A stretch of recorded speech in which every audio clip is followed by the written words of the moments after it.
So we're live. So we're meeting this morning on the 23rd of September. It's 10 o'clock. It's the Dorset Council's Harbours Committee.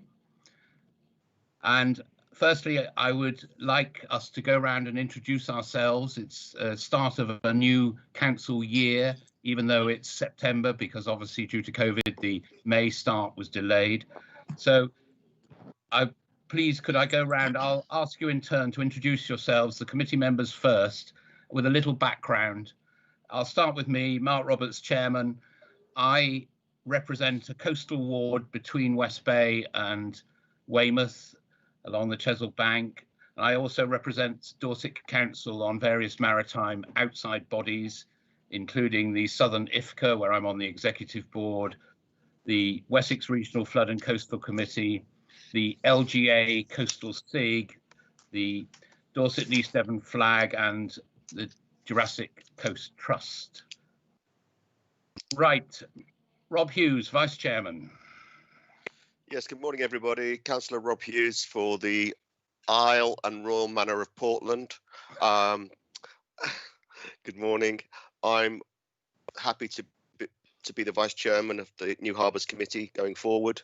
I've been involved with marine conservation, so I'm a Dorset champion for marine conservation and sustainability. I'm also on the board with Mark on IFCA and very much around the harbours. So welcome. I'm happy to be here. Thank you. Councillor O'Leary, Louis. Councillor Louis O'Leary, Littlemore Preston Ward in Weymouth, and second year on the Harbour Committee. Thank you. Darryl Turner. Councillor Turner. Yep. Councillor Darryl Turner. I represent Lyme Regis and Charmouth. Obviously, one of the most beautiful harbours in the whole of Dorset. Member of various committees and groups and outside bodies, too numerous to mention. I think that's it. Thank you. Thank you. Councillor Sarah Williams.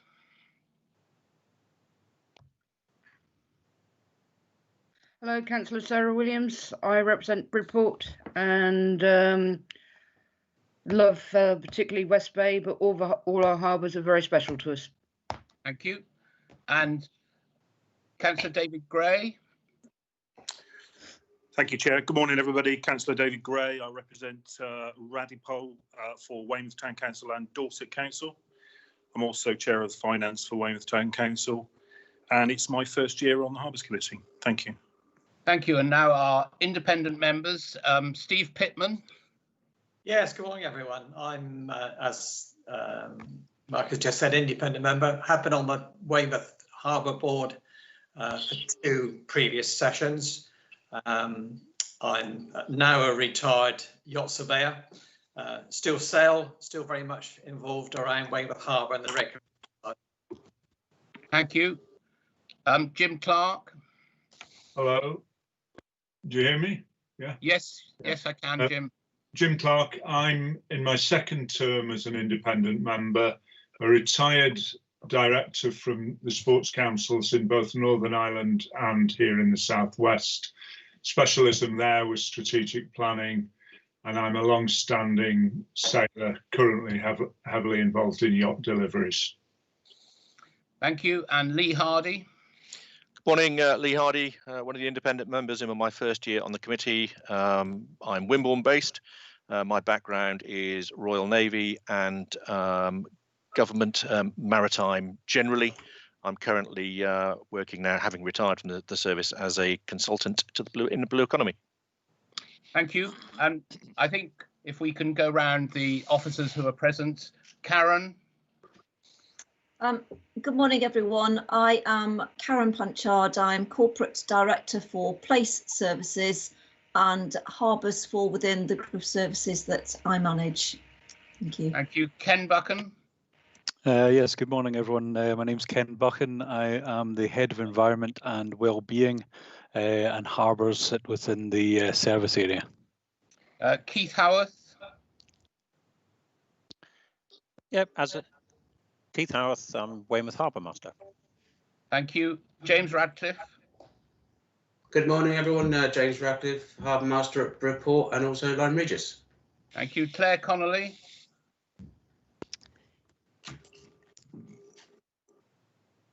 Hello, Claire. Are you with us still? Yep, sorry, morning. I'm Claire Connolly, so I'm the Finance and Admin Manager at Weymouth Harbour. Right. Do we have Sarah Cairns?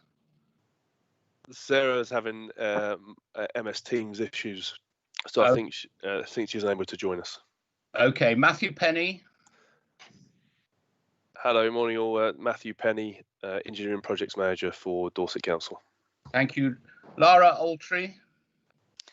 Good morning. I'm a solicitor with Dorset Council. Thank you. Chris Evans. Good morning all. My name is Chris Evans. I'm the Finance Business Partner for Place Services. And James Potton. Good morning everyone. I'm James Potton. I'm the Business Partner for Communications and Engagement across the Place Directorate at Dorset Council. Thank you, James. And we're delighted to welcome also Mr. William Heaps, our designated person. William, would you like to introduce yourself and explain what that is? Yes, good morning. Yes, so I was appointed as your designated person under the Port Marine Safety Code almost exactly a year ago, as it happened at the beginning of October last year, for a 3-year term. I work for a private consultancy company called Marico Marine, but I am your named designated person. And the role of the designated person is to provide assurance to you, the duty holder for the 3 harbours, that you are compliant with the regulations that apply to the harbour, specifically that you're compliant with the Port Marine Safety Code. Thank you. And that very neatly leads me into, I think, before we start the formal part of the committee, just to mention that the Harbours Committee is nominated in Dorset Council's constitution as the duty holder for its harbours. And the following overarching statement regarding the duty holder is given in the Port Marine Safety Code. The duty holder is to formally identify and designate the duty holder whose members are individually and collectively accountable for compliance with the code and their performance in ensuring safe marine operations in the harbour and its approaches.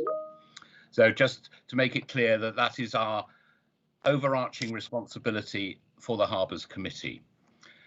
Right, I'd now like to move on to the agenda, please. So Claire, if you can put that up. While Claire does that, I will, depending on the length of the meeting, arrange for a couple of 5-minute comfort breaks at appropriate points, in case anyone is worried.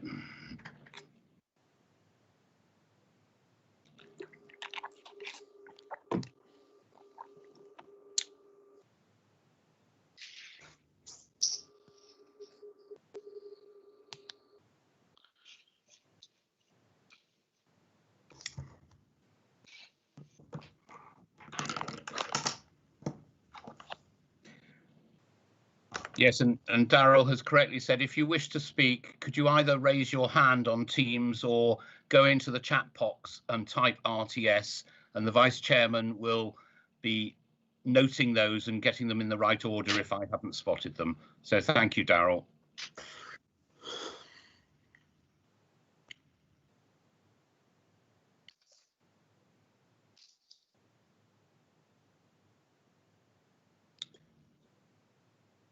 Okay, so can everybody see this on their screens?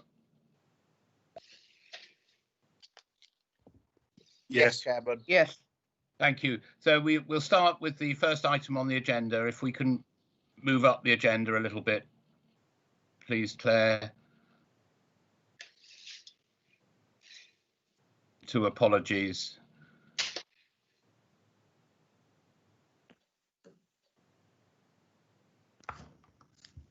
Thank you.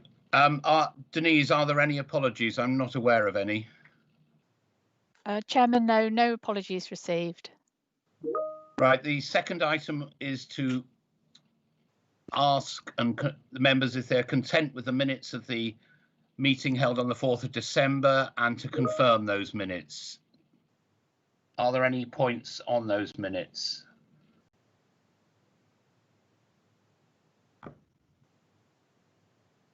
Chairman, if I could, obviously I wasn't in attendance at that meeting, and therefore can't confirm them, I'm happy to note them. Thank you. Thank you for that, Daryl. Any other comments from members who were at the meeting? Chair, I was also away from that meeting on a course at Warwick. So. Thank you, Rob. I'm happy to second the minutes if you're willing to propose, Chairman. Yes, I'm happy to propose them. Yeah, I'm happy to second. It's Councillor O'Leary.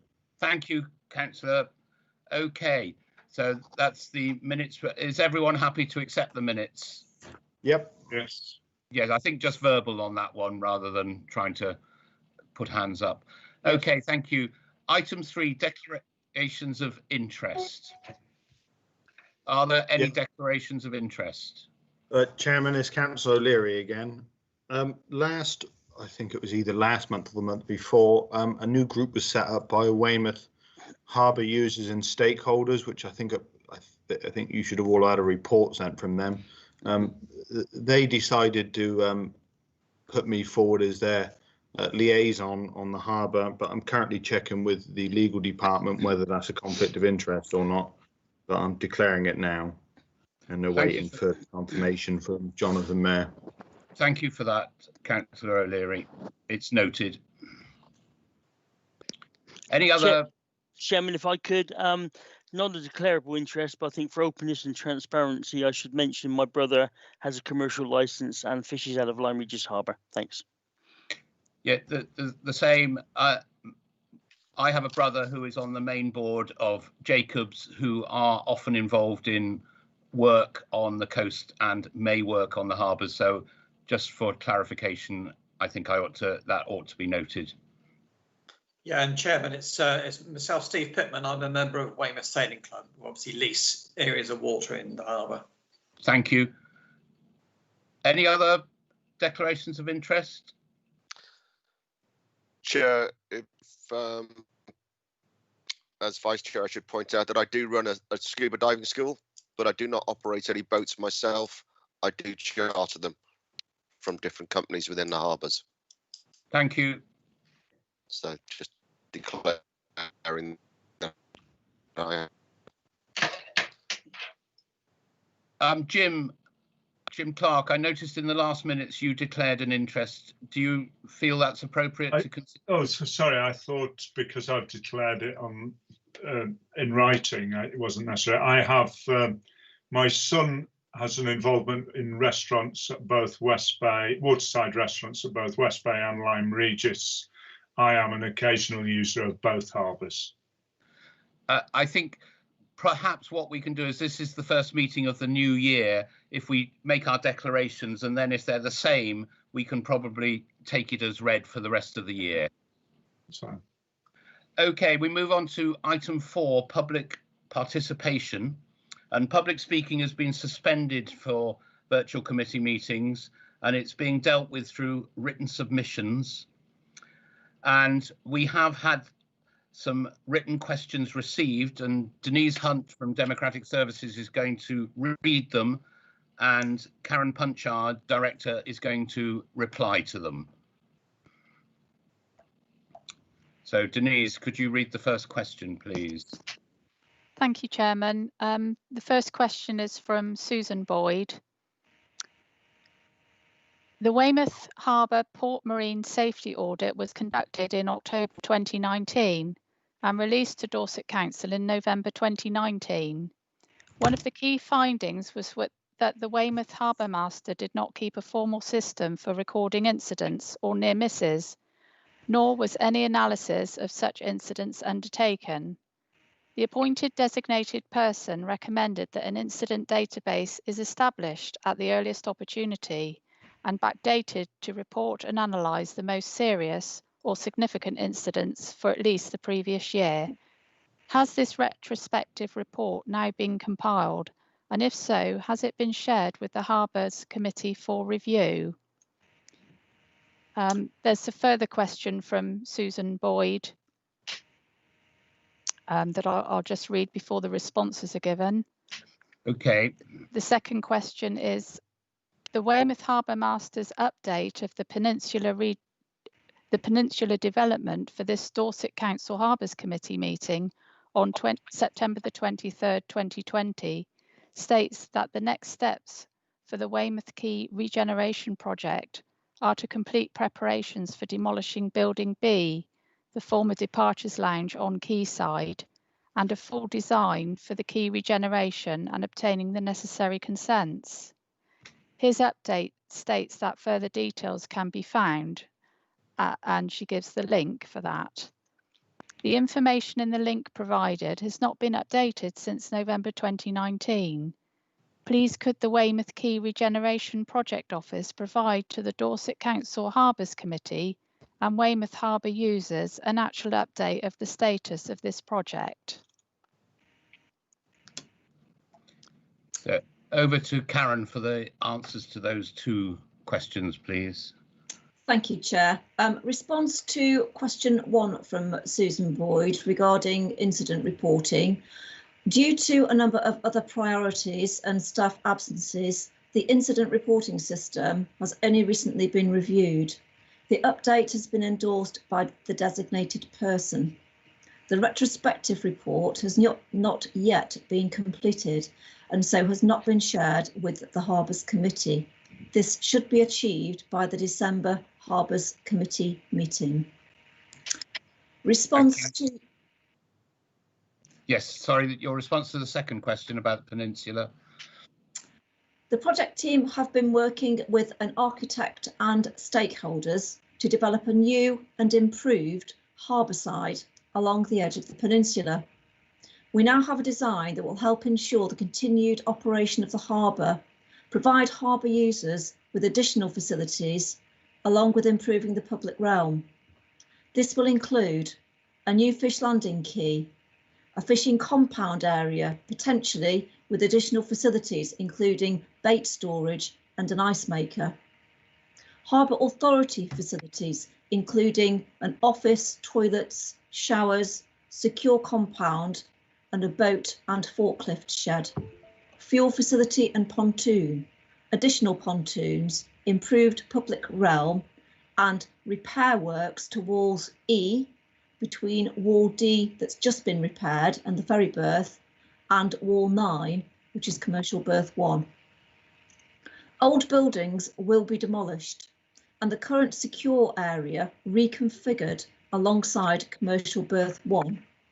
This will reduce the cost of maintenance for these redundant buildings and provide a less cluttered site. Our plans have been delayed and amended due to COVID-19 and other pressures, but we are now able to move forward with this scheme. The aim of these works is to help safeguard jobs and provide the opportunity for growth for businesses around the harbour. The improved public realm is intended to help encourage people to interact with our harbour and increase visitor numbers. Thank you, Chair. Thank you. Denise, would you like to read out the next question, please? Thank you, Chairman. The next question is from Richard Bright Paul, and it states, it would appear from the minutes that no items or feedback from the Weymouth Harbour Consultative Group were brought forward for action by the Harbours Committee in the whole of 2019. At September's Harbours Committee, the Harbour Consultative Group Chair reported no material items for feedback, commenting that the meeting was primarily being used by the Harbour Master as a briefing session. No action was taken by the Harbours Committee.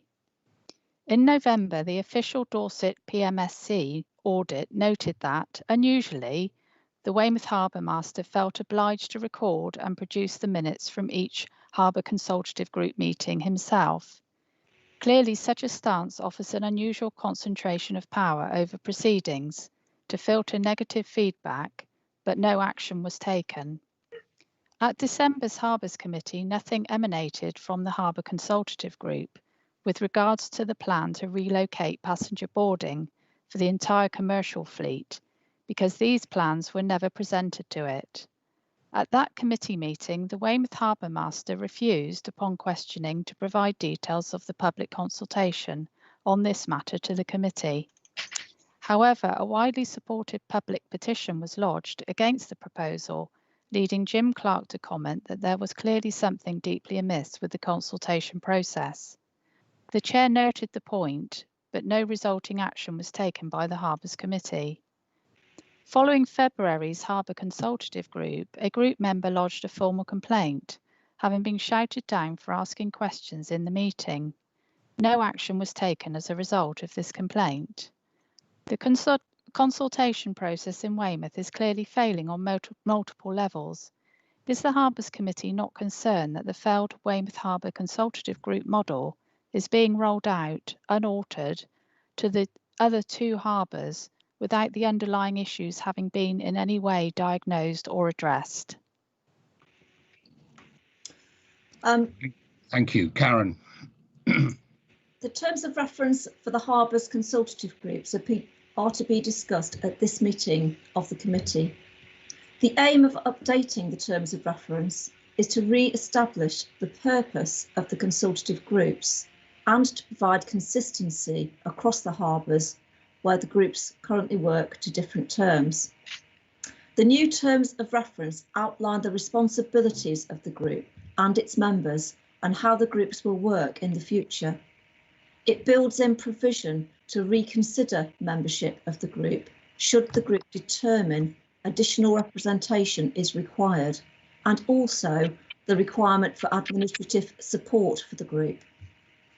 It is envisaged that there will be a closer working relationship between the consultative groups, other harbour stakeholders and the Harbours Committee going forward, as important pieces of work such as the new Harbours strategy are delivered.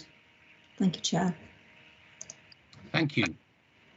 As obviously the people who submitted those questions will be written to with those full answers, written to individually. Has anyone got any comments or questions on item 4, the public participation? Chairman.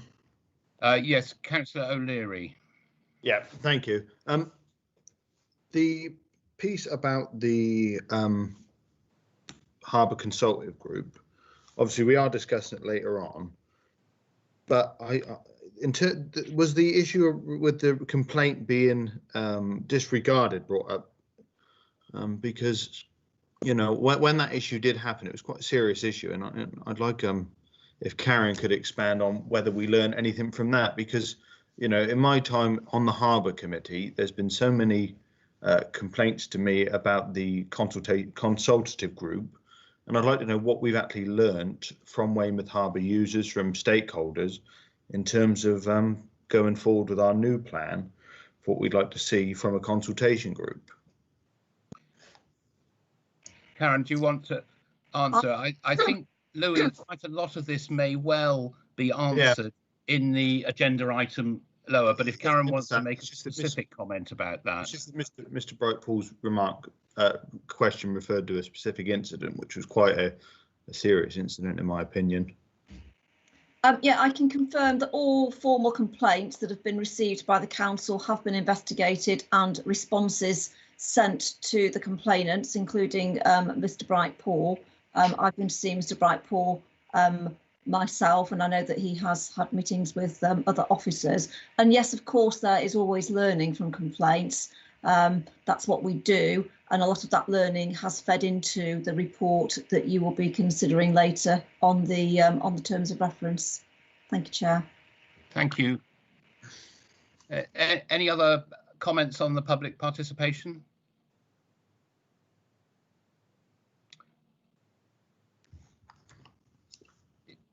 Okay, we'll move on to item 5, the Weymouth Harbour Consultative Group minutes, to be presented by its chair, Alistair Clark.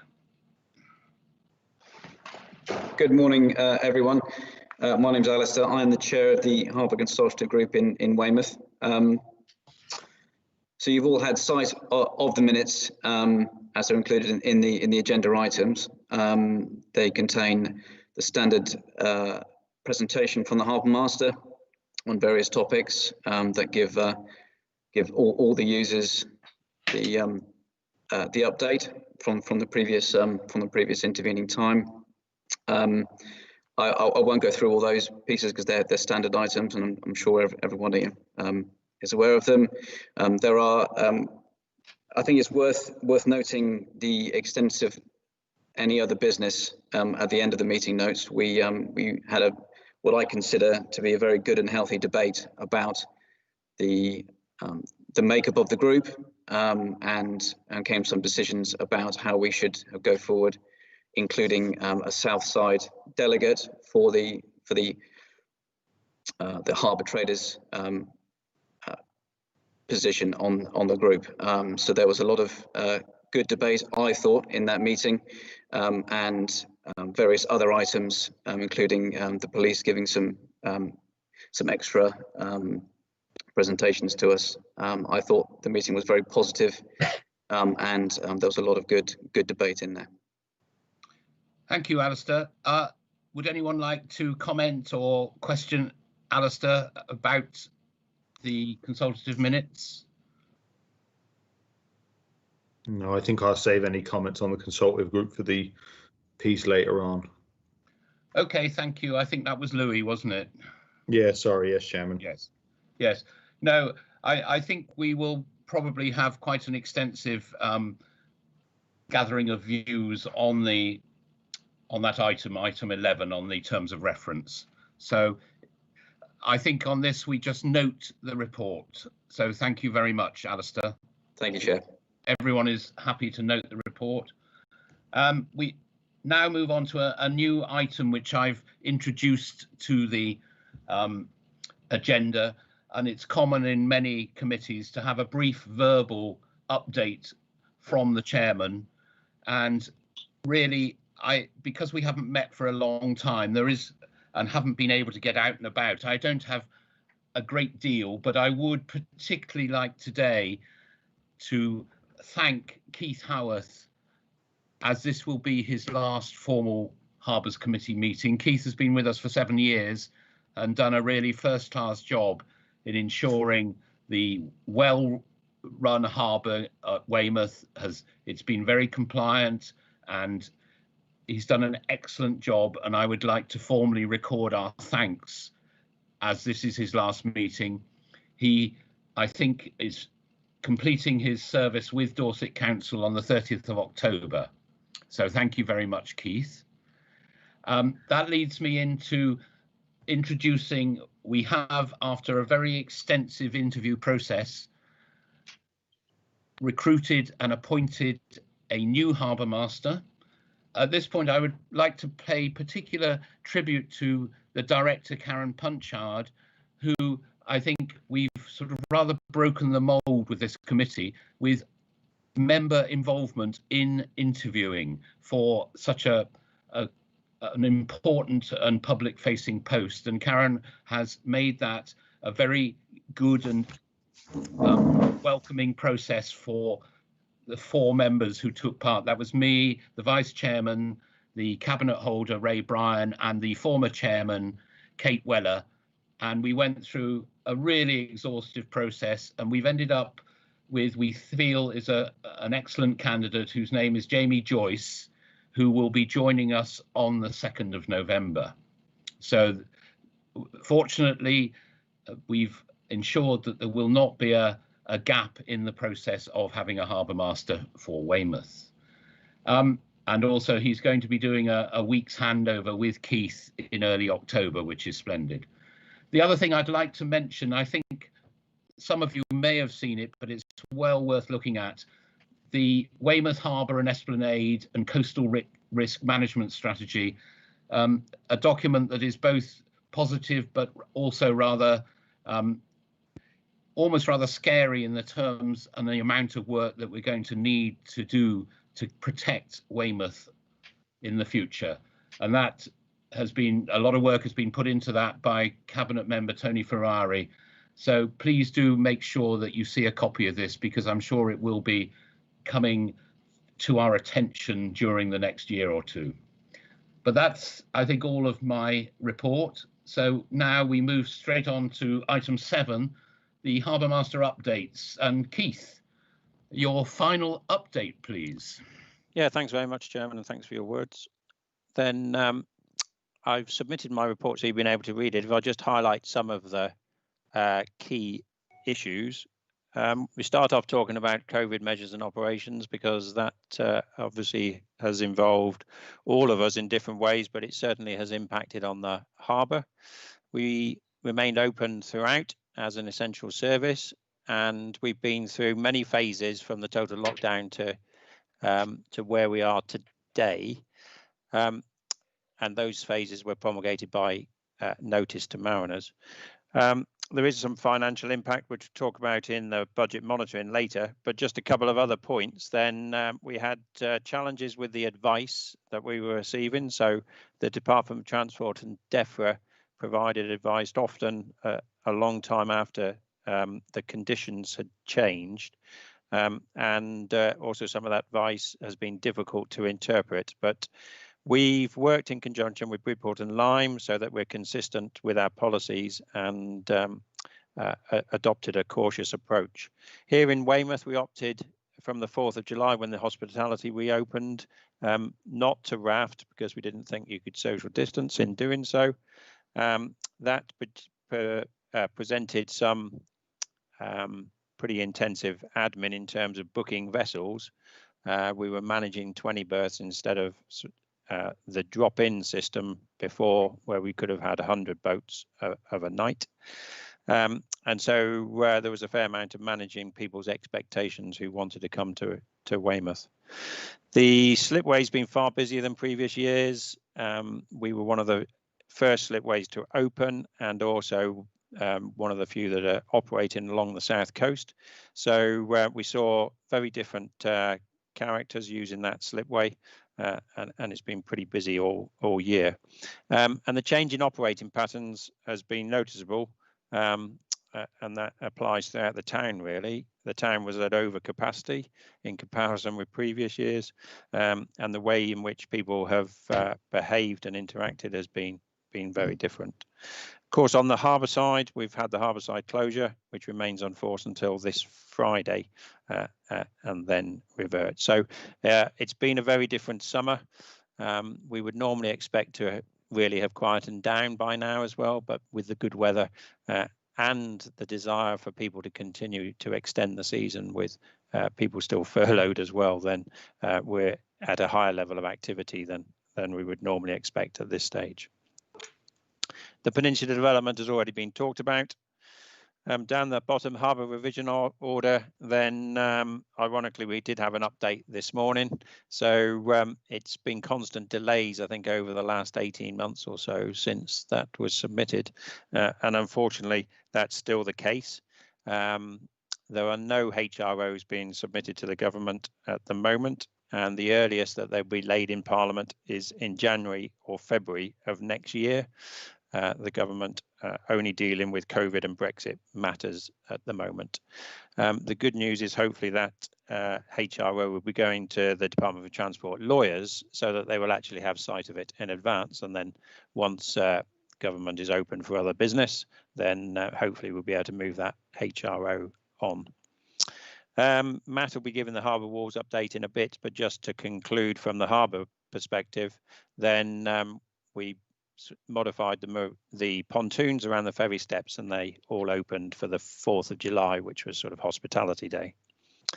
The harbour works, then a lot of these were impacted by COVID and close downs, so some of the works dragged on until after the spring into the summer, but we have done some works there, replacing electric bollards, decking, and some more CCTV.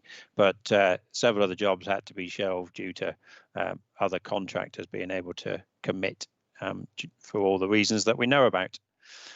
We're still waiting the HRO in reality to be able to issue the lease to the rowing club.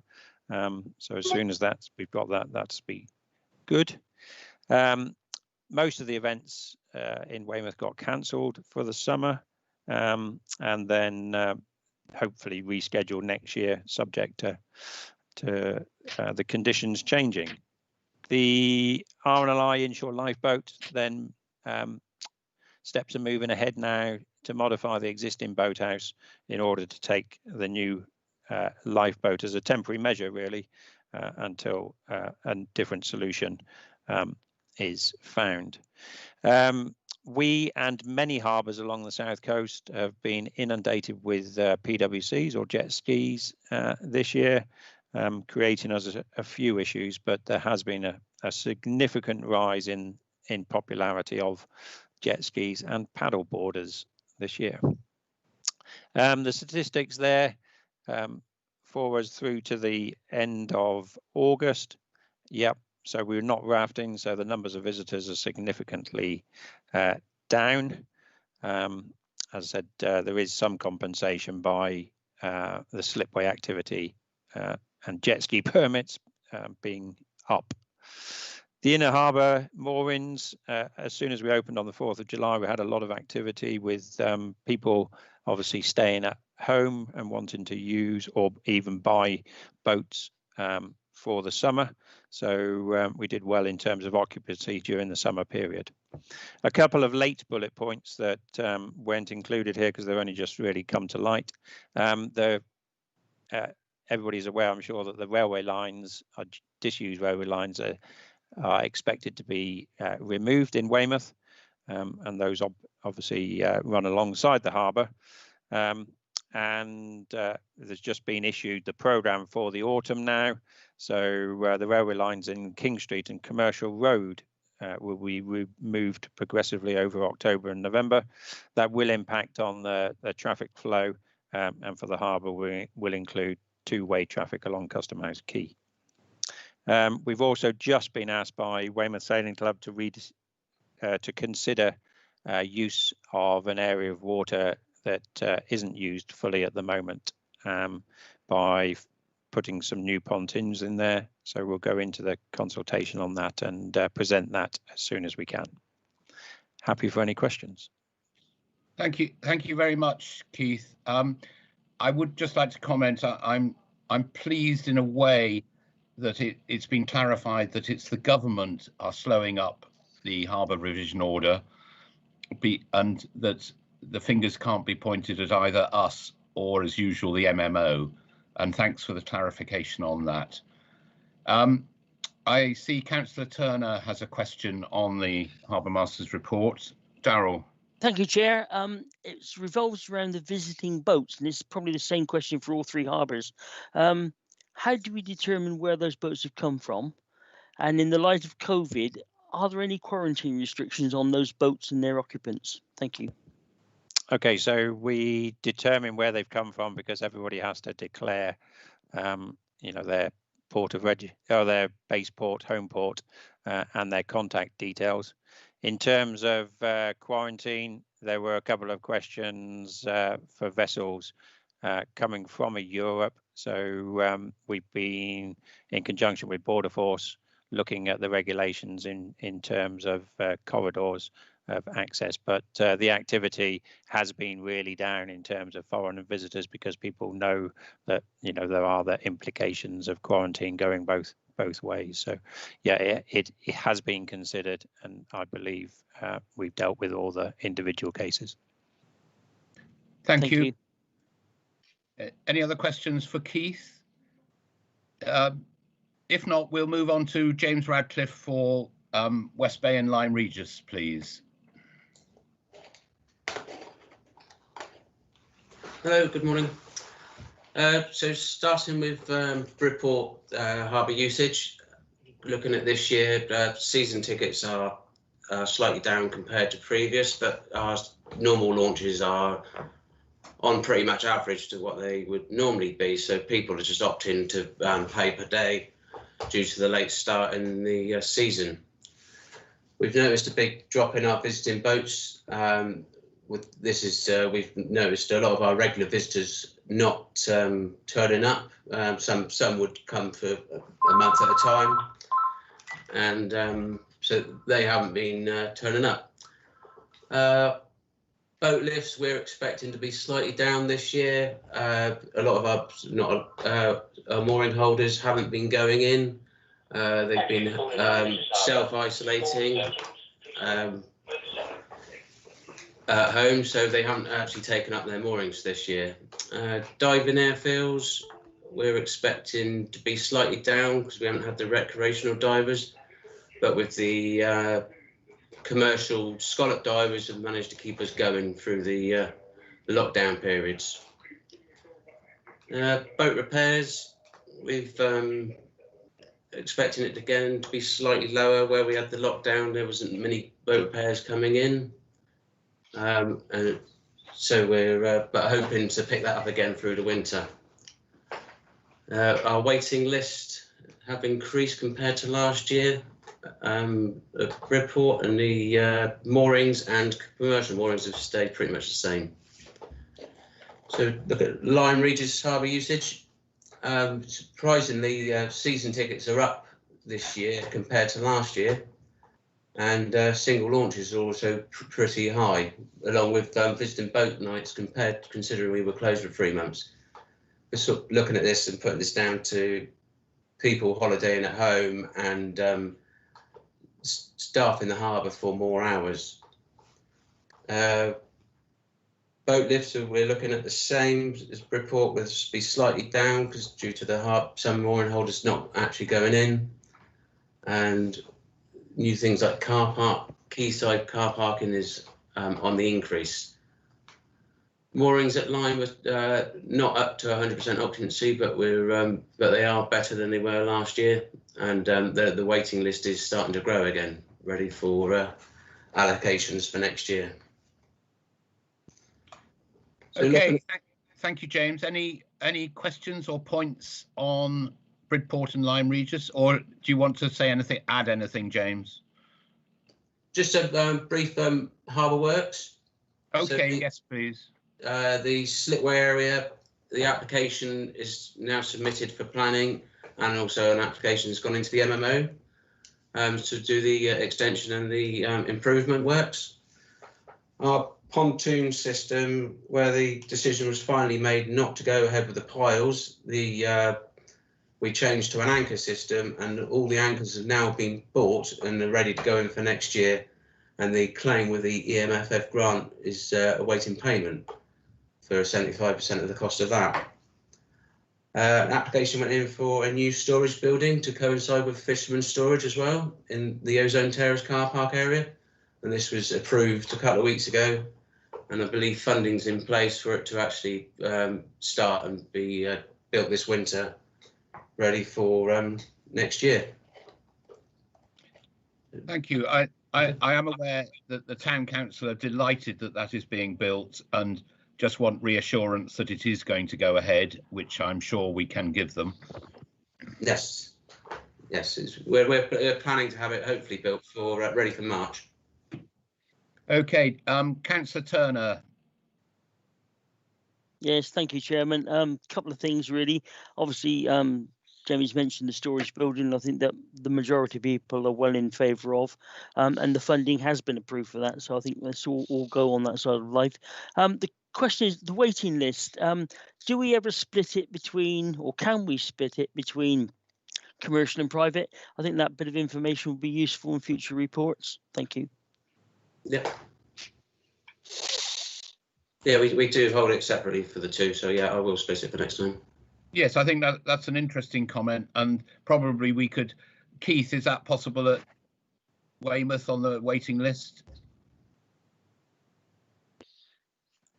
Yeah, yes, it is possible. Yeah.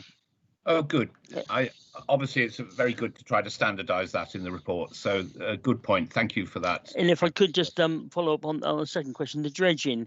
I know Victoria Pool was dredged to quite a significant depth this year.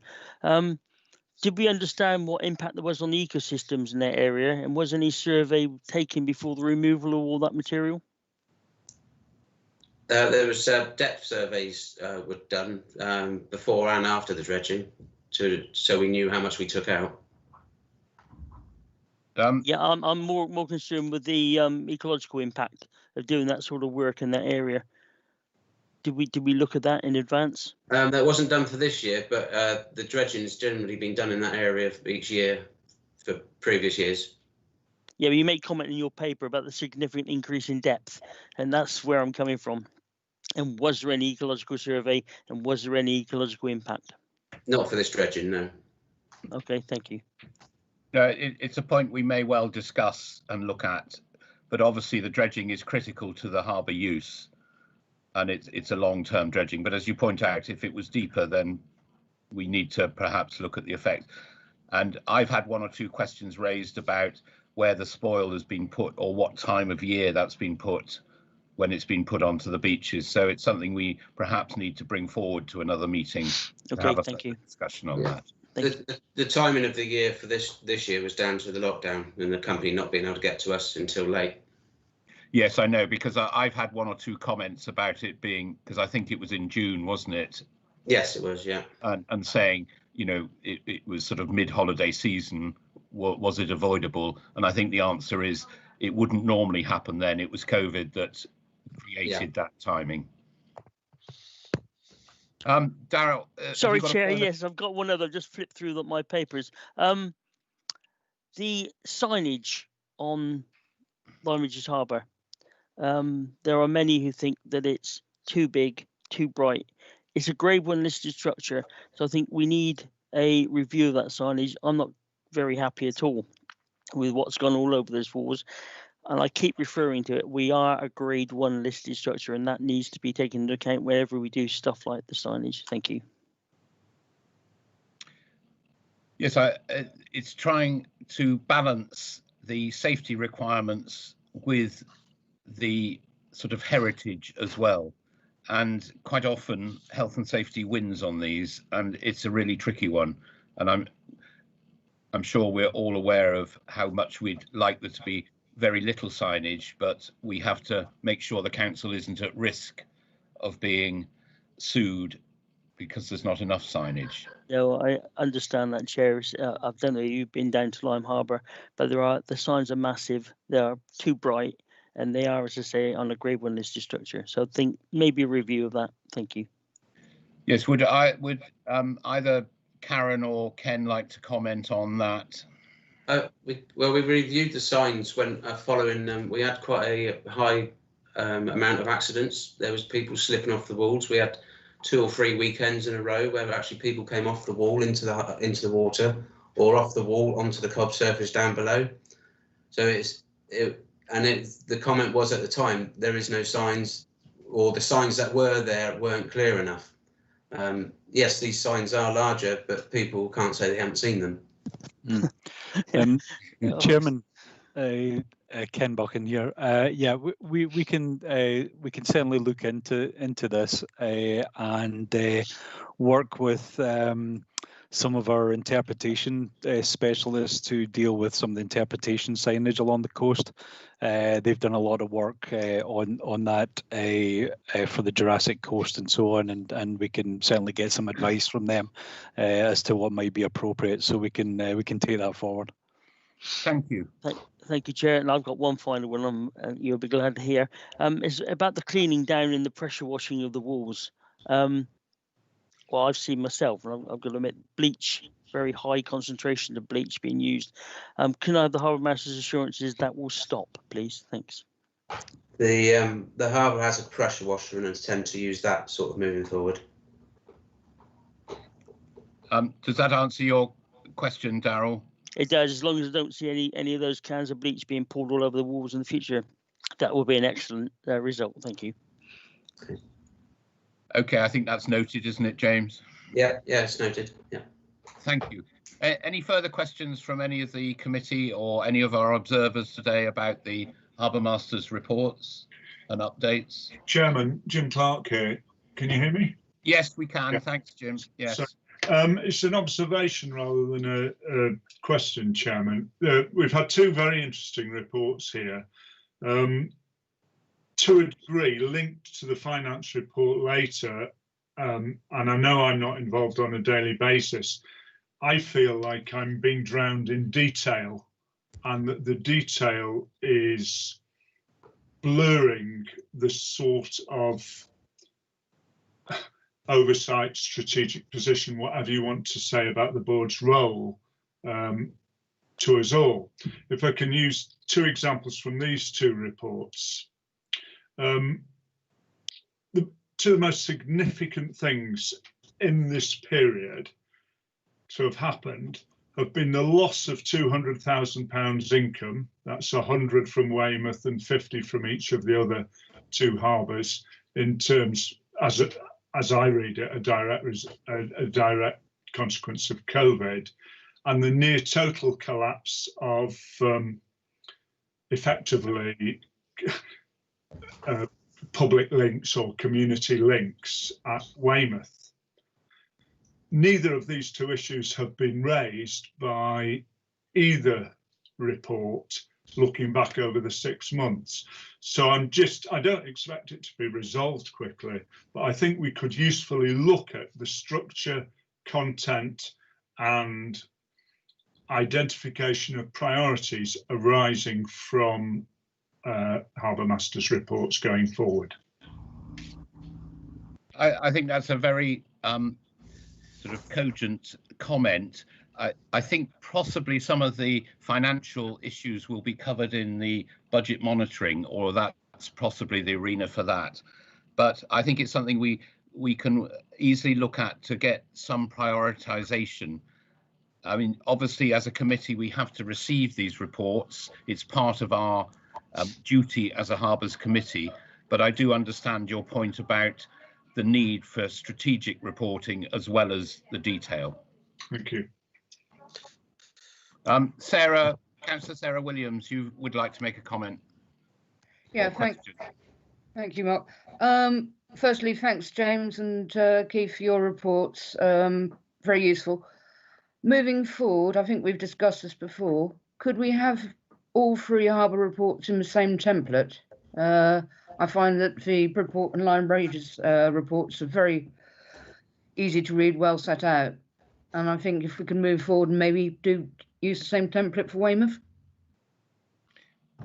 I think that's something that we are working towards, because it certainly came up in the informal meetings that we had last year.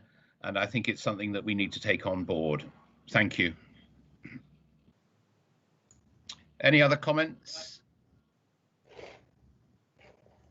I think we'll move on now to item 8 and ask Matthew Penny to present the engineering update, please. Thank you, Chair. As I've submitted the engineering update for the committee to note and for information purposes. So if we just skim through the harbours, Lyme, all dredging is completed as James referenced. Inspection has been carried out and we haven't seen any concerns or significant concerns. There are some, as there's always the case, there are some patch repairs to the surface of the cob that is required, but that's just an ongoing maintenance issue. And some good news regarding the phase 5 of the Lyme Regis Environmental Improvement Scheme, which is the cob segment of it. We've recently recruited a project engineer, which means that we can they'll be able to project manage the scheme going forward, and you'll be hearing more about that in future. But we've just literally recruited the individual at the start of September. For West Bay, pretty much the same. Highlight from my colleagues in the engineering assets team regarding repairs to tarmac walkways, and we're going to be getting some structural engineering advice regarding potential voiding behind the walls. So we're taking that forward. And then obviously for Weymouth, we have various wall replacements or repairs that are ongoing. So I've detailed there. Keith has referenced Wall D, and I've put an appendix for Weymouth for a location plan should all these numbering and lettering notations be a bit confusing. But we're moving forward with the potential repair or replacement of Wall C. That depends purely upon the site investigation works results that come from that, that derive from that, and the repairers of E and 9, which again was referenced in the Weymouth Key Regeneration Scheme. We're also monitoring all F&G on the peninsula for signs of movement, and we recently Monday this week had a had a laser scan of those two walls carried out, which is the second of two from before COVID. So there was also from member Pittman, I believe it, sorry, I've got a cold, a question regarding the Westway Road wall, harbour wall, and whether that would be included in condition surveys going forward now that we're one council. Yes is the answer to that. We will be incorporating it within future condition surveys. We have the information regarding the condition of that wall from our highways colleagues, and we intend to sort of take over the condition survey of that wall, but obviously we're still working with them because that wall is critical to the infrastructure of the Westway Road. Yes, thank you very much, Matt. This is Steve Pittman. Yeah, obviously it always has been separated because it was more a road issue rather than a harbour issue, but now obviously we're all together, so and it's quite an important road to the town. Yeah, it's a good point. Yes, and thank you very much for including the map, because that's clarified at no end, and it's very helpful to be able to refer to that. So thank you for that, Matthew. Would you like me to keep it as a permanent appendix where I refer to walls within Weymouth Harbour? I think that would be a great help. Yes. Yeah. Okay. Thank you. I will do. Any comments? Yes, Councillor Turner. Yeah, thank you, Chair. Interested to see the report. The one thing that's not there is where we are with the funding for all these works, because we're talking millions on particularly Lyme, especially Weymouth. I'm not sure about the Bridport situation, but where are we with funding? Well, as I say, regarding the Lyme, we've really just got the staff member on board, take it forward. West Dorset, the business case, West Dorset Council Committee approved £1 million towards the COB scheme contribution. Whether that still remains there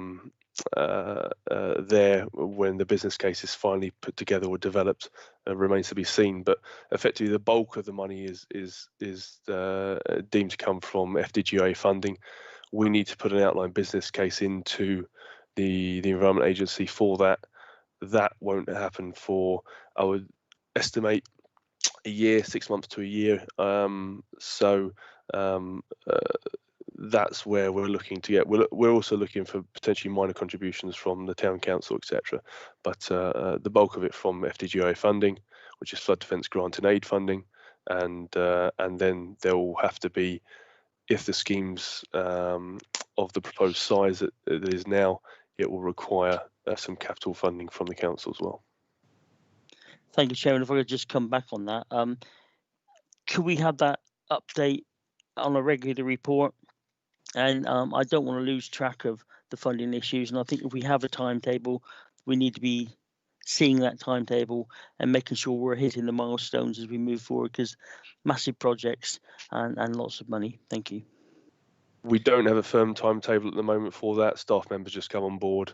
We are developing that. Happy to include an outline programme rather than a detailed programme, which I would suggest is sort of what would be required for like the submission dates, etc., and construction dates. But happy to include all that. Yeah. Okay. Yeah. Be reasonably happy to have outline. But of course, phase 5, we're going back 20 plus years now. When all these phases were envisaged in the first place. This is just Lyme alone. So to not have a plan at this stage is a bit of a surprise. But yeah, if we can have outline on all the harbours, that would be useful. Thank you. Okay. Yeah, thank you, Councillor Turner. The Flood Defence Grant and Aid, which is the Environment Agency, the government announced a big increase in that earlier in the year, but we'll have to see whether COVID has affected that. And one of the committee that makes those decisions, the Wessex Regional Flood and Coastal Committee, I sit on that, so I do get that information. So I may be able to bring some more of that to the next meeting. Any other? Ray, did you want to, Councillor Bryan, do you want to comment on the flood defence? No, I just thought it was important to highlight that It's all You're part of you're a major you're very project. faint, Ray. Helps if I put the microphone in the front of my mouth, doesn't it? Yeah, I just wanted to highlight the fact that this is all part of a major project that is going on, and I've got to say the work that is going on with the engineering team to date has been superb. I understand where Councillor Turner is coming from, and I do think we need to make sure that we keep everybody updated on all sections now, because obviously with climate change that is happening, which as everybody knows, I was going to say I'm responsible for, but I'm not responsible for the climate change. I just happen to chair the committee that's looking at it. It's all now becoming very interlinked. So I think it's important that we keep the Harbour Committee informed as to the effect that that's going on at the moment. Thank you. Yeah, Councillor Turner, you wanted to respond to that? Yes, if I could, please. I won't go into Ray's big diesel car at this stage. But two parts of the report talk about climate implications. There are no direct climate implications. But of course, if you're increasing berths, if you're trying to increase income by putting more boats into that harbour, there is an implication. I think that we just need to be wary that we actually fill in these things without giving them lip service. The other one is the Equalities Impact Assessment. Again, it talks about no implications. The reality is, I mean, I know Lime just cobble very, very well, and it is extremely difficult for anybody with disabilities to walk on that wall. So again, there are impacts there, and I just want to make sure in the future we have those two areas of the reports filled in properly. Thank you. Thank you. We note that.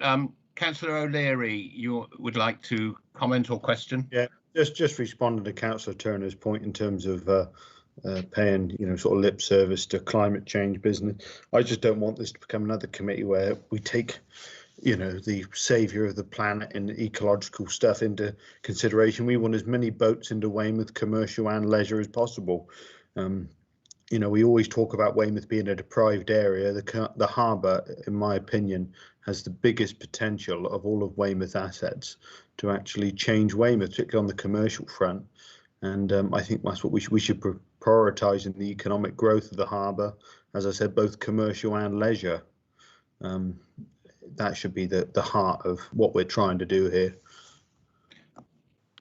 Yes, thank you for that, Councillor Louis. I think our cabinet member, having both the harbours and climate change in his brief, is very well placed to make sure we achieve a sensible balance on that throughout our considerations here as a Harbours Committee.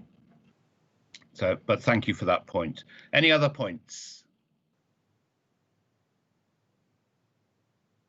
I can't see anyone else. I think it probably, before we get on to budgets, it's 11:05. Shall we have a 5-minute comfort break and return at 11:10, please?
9, so a minute to go.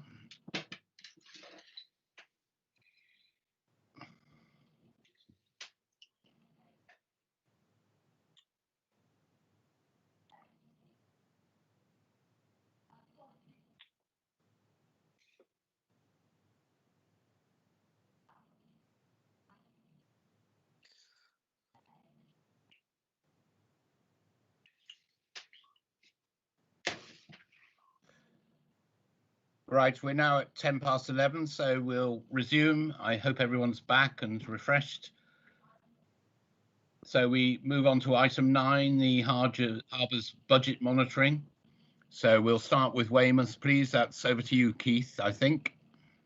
Yep, so you've got an overarching introduction which says that for each harbour you're getting the budget outturn for 19-20 and then budget monitoring for 2021.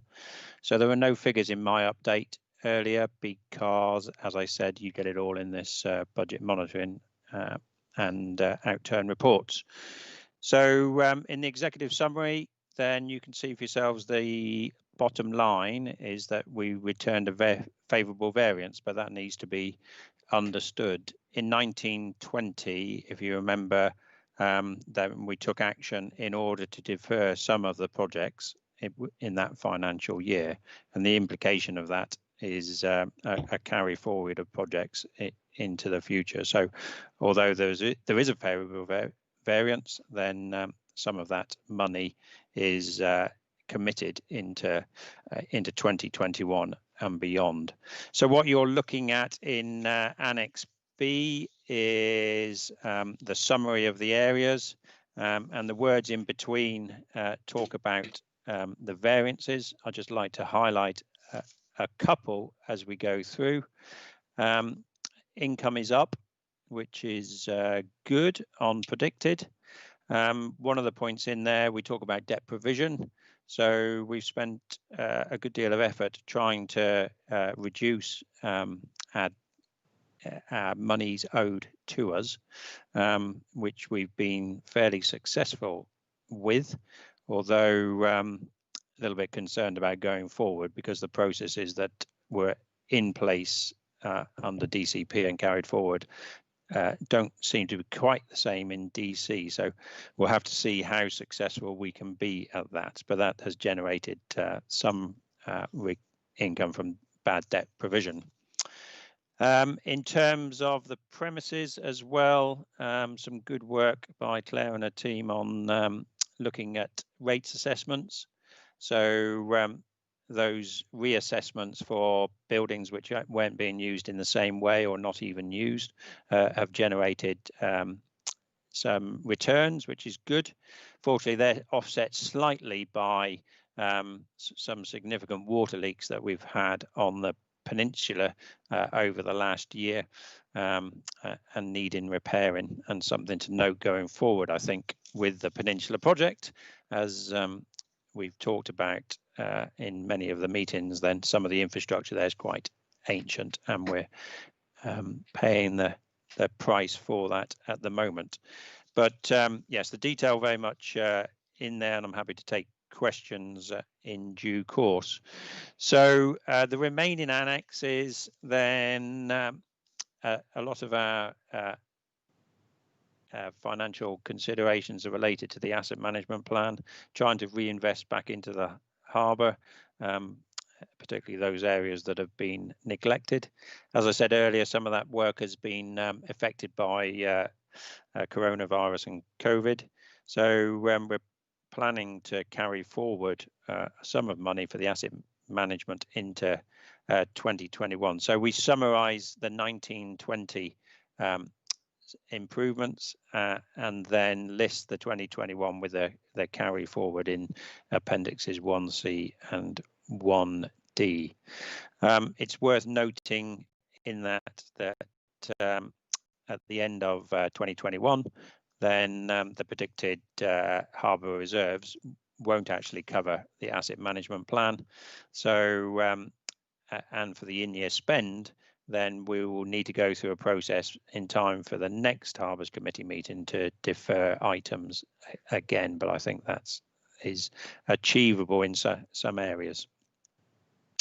I also talked there briefly about commitments to that were made to the demolition of the terminal building. So £250,000, which was to come from the extra income from car parks, etc., but that hasn't been resolved yet, so that still hangs in the balance. And there's a commitment of contribution of £100,000 to the Weymouth Quayside Regeneration Project, which we factor into the figures for 2021. So the budget outturn there is quite encouraging for the end of the year. And then we go into the budget monitoring report as the last part of the paper and also the last appendix. Then, as Jim said, and I highlighted earlier, there is clearly an impact from the coronavirus measures that we've taken, and they're summarised in paragraph 6, but income significantly reduced for visiting vessels, bridge lifts, and anything associated with the fact that the season didn't really start until the 4th of July, compensated a little bit by some increases, but the slipway and so on is hard money to earn in comparison with other visitors. I said I've included the £100,000 and a note there on the budget monitoring that with the adverse income, then the predicted year-end position won't match the asset management plan. So it will need some careful monitoring and some decisions about assets going forward. But yes, we're continuing to try to be self-supporting as we're required to be. Happy to take any questions. Thank you very much, Keith. Could you just confirm that the deferring the replacement of Melway and the dory and the engines, there are no safety risks here? No, we since the last meeting, we've had an out of water survey of Melway by the Classification Society. We were concerned that that might have brought bad news, but actually it was nowhere near as bad as we expected. So hopefully Melway has some life in it. It is fully coded and meets the safety requirements, and it was assessed in July, I think. That's good news, and it might mean that it has sufficient life that we can perhaps consider some more different options on things like maybe looking at electricity powered boats or less fuel, less traditional fuel type boats. Okay, open to the committee, please, for questions. I think we have one from Daryl Turner. Thanks, Chair. It is me again. Can I just thank Keith for this report? I thought it was really clear, really precise and easy to read, which makes a huge difference when you're looking at budgets. I go back to 1.1, which is the executive summary, and one little concern. When the life of an asset is extended, it tends to be a usual short-term financial fix, and I'd just like assurances that these extensions are viable and without additional future costs. Thanks. Perhaps I could come back on that. Yeah, I mean, the asset management plan for us has been running since I've been here, so about sort of 7 years. We took a bit of a punt as to how long things we thought would last, and so some of those deferrals are actually about increased knowledge as opposed to making do, if that makes sense. Yeah, thank you for that. Right, Councillor Sarah Williams, you have a question. Yeah, well, thank you for your question on the pilot boat. That was one of my questions, but just one point, and that is, I note at the beginning of the report, Councillor Kate Weller is listed as the chair of this Harbours Committee, and it's the same on the Port Marine Safety Code audit report. Could that be changed to your good self, please? Yeah, it depends when the report. Thank you for noting that. It depends when the reports were written, because it might have referred to the chair at the time, but we will check whether they need to be changed. Thank you. Chair, it was my mistake. Councillor David Gray, you have a question. Thank you, Chair. Yes, well, I've got two questions, if I may. They may show my lack of experience, but finance is my area, so excuse them if they're simple questions. But on page 42, it details. It's a very good budget monitoring report.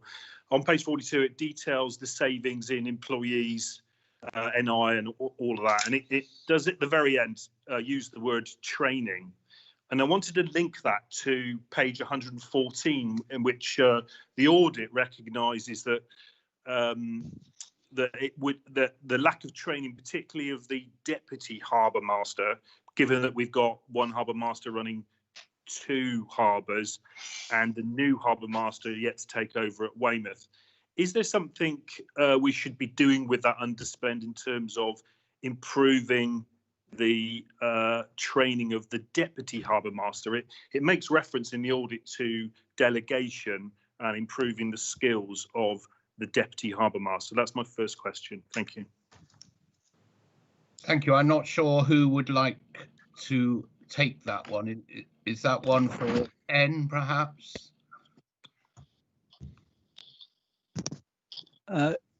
Yes, sorry, Councillor Gray. I missed the beginning of that question. Was this to do with utilising underspend from Weymouth in order to train assistant harbour masters across the other harbours? Is that correct?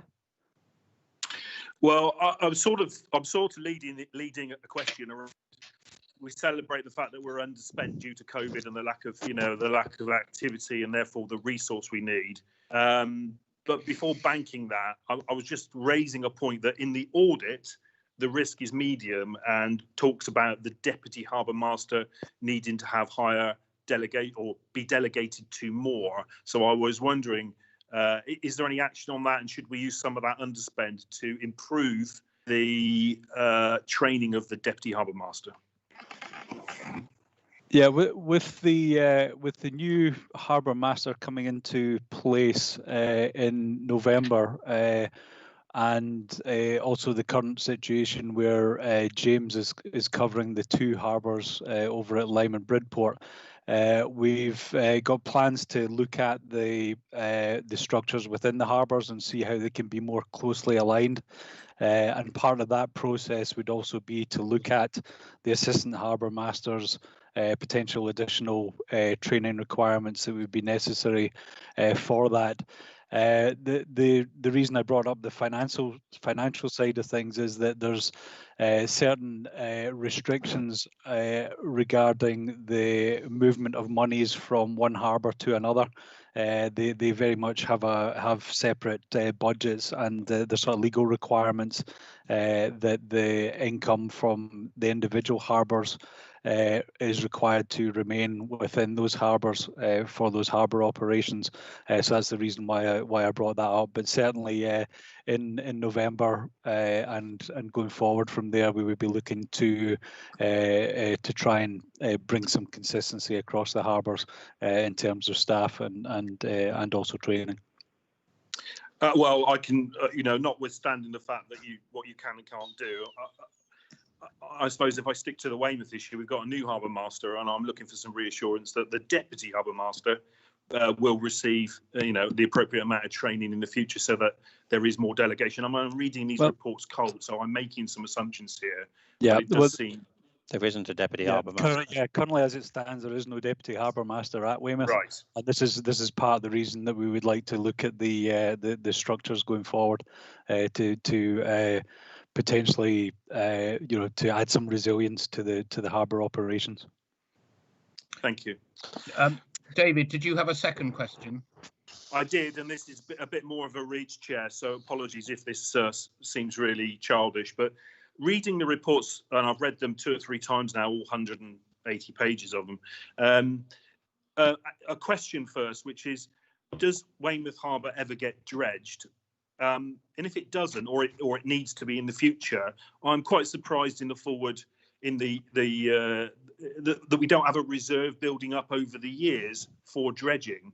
It's not anywhere detailed, and I heard dredging mentioned earlier for Lyme or Bridport. I wasn't quite sure which one Darren was referring to, but I suppose my layman would be, I assume a harbour needs to be dredged at some point, and do we have a financial process that banks money going forward to pay for this in the future?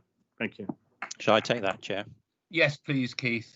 Yeah, so harbour walls and dredging for Weymouth have always been considered to be capital projects outside of what you're looking at here, which is the operational fund.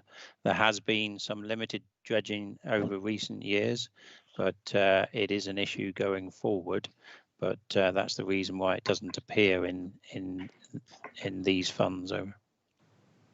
Right, and am I right in saying, Keith, that the sort of trend of boats is to get bigger, and in Weymouth we need to dredge to make more berths available for bigger boats, and therefore it could become an ongoing process? It is an ongoing issue. So when the inner harbour was constructed at the end of the 90s, from what it originally was to form the 3 marinas, Weymouth Marina plus the 2 that we operate, the dredge depth was assumed to be 2 meters. And as you say, many boats, yachts in particular these days, are greater than 2 meters depth. So yes, there are some impacts on operations due to the configuration that we've currently got, and but that would be a major capital project to dredge the inner harbour and the implications of harbour walls, etc. I'm sort of linking it to Councillor O'Leary's point, which is, 10 years out strategically, if we have ambitions to maximise the business in the harbour for Weymouth and indeed the other 2 harbours, then should this not be a consideration from a capital point of view? That's sort of the question I got to, really. Thank you. Thank you. Yeah, Keith, would you like to respond? No, I think that's a valid point. I Yeah. mean, it's quite an extensive subject, though, because dredging and with the existing harbour walls, the walls were only designed to be a certain height, etc. So yeah, it is a consideration, but there isn't a dredging fund as such at the moment for Weymouth. Just going back to your underspend on training, then some of the expenditure for the last year and the end of the last year, so we had oil spill training, etc., to be done, wasn't spent because the courses were suspended by coronavirus measures. Yeah, appreciate. Thank you. Thank you. Those were very good questions, David, and we look forward to you continuing with that sort of analysis on the committee. We did actually have a discussion of very localised dredging in part of Weymouth Harbour to increase a few berths. I think Karen would like to come in on Chair, this. Councillor Louis O'Leary would like to speak. He has had his question up for some time. I beg your pardon. Louis first and then Karen, please. Thank you, Chair. Thank you, Chairman. If we've got overspend, or not overspend, if we've got money left over, could we not look at, coming on from Councillor Gray's point, coming from my earlier point about increasing, business within the harbour, couldn't we look at investing them into things that would benefit customers to the harbour, such as, electricity on pontoons and things like that, just to make just to encourage people to actually come into Weymouth, and that would be more for commercial, that benefit commercial users far more. But we want to bring in as many people as we can, and I just think investing in things like that would give us a return on that investment in the long term, I think. I think that's a very valid point, and it's probably something that we need to discuss moving onwards with the committee on the best way of encouraging additional commercial and leisure use. Chairman. Sorry. Thank you, Chair. I just wanted to build on the point Councillor Gray raised about dredging and funding, and to an extent the point that Councillor O'Leary has just raised about how we fund improvements and what improvements we need. Obviously, a lot of this will be developed through the harbour strategy, and the financial implications of the strategy and the direction that we want to follow will be something that we'll need to consider both in this committee as part of the reserves and funds that are under this committee's control, but also as part of the wider budget making process for Dorset Council, because as Keith has alluded to, some of those major capital works around harbour walls and dredging will need to be subject to a separate capital bid and in competition with other capital bids for limited council funds. So yes, it's important that we identify those priorities and understand how we're going to get them funded. Thank you, Chair. Councillor O'Leary, you want to come back on that one? Yeah, it's just a small point in terms of dredging. When we do dredge anything in any of the harbours, but particularly in Weymouth, can we please make sure that people who have businesses on the harbour and sort of the commercial and leisure users are aware of it when it's going on? Because I had an issue where a local business which has a direct link into the harbour in Weymouth, when it was dredged, it ended up coming through his pipes and affecting his business. I just think it's very good if we consult with these businesses before we carry these works out to make sure that no one is negatively affected by them. Thank you for that point, and that may well come up under the consultative committee terms of reference, because that is an ideal medium for discussing these things. On the strategic side, I'm sure most of you are aware and have taken part in some of the online meetings being carried out by, or that have been carried out by, the Dorset Coast Forum, but there is still the opportunity to comment individually on the Weymouth Harbour and Bridport and Lyme Regis Harbours, the strategy. So please do go on to the Dorset Coast Forum and make your points on that. They will all be considered and built in to the consultation. Thank you. Any further points?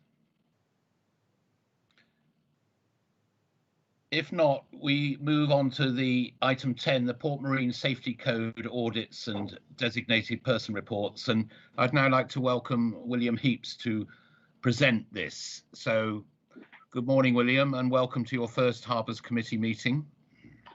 Thank you, Chair. So what I propose to do, given the fact that you've had my two quite lengthy reports for some time, is to give a very quick summary and then let councillors ask me questions. So as I mentioned in the brief introduction earlier on, I've been your designated person for just about 1 year now. The first year of that contract of appointment included an element of carrying out a full review of all three harbours, which was done through the audits for which you've seen the full reports. Since that time, I've been maintaining regular contact with the two harbour masters and with council officers, in particular Ken. Sorry, point of order, Chairman. You have a comment from the Weymouth Harbour Master about the fact you missed a piece from the last. I'm dealing with that. I think William, sorry, we have missed the reports of the budget monitoring for the other two harbours. That is my error. I apologise. Can we return to the Port Marine one in a minute, because I think we should follow the agenda? Yes, of course. Thank you. So, James, can we come over to you for the no problem. Two reports? So start with Bridport first. The outturn for last year was it was an overspend, and this was made up with, so employees was an overspend with even though there's a saving on the harbour master post, because that's currently being shared between the two harbours. There was some additional seasonal cost, and also the harbour engineer was his full cost isn't in with the employees' budget, but his income does offset it further down. The transport last year was adverse with the cost of the JCB escalating. It's the maintenance on it is getting high, but it is in the programme to be replaced.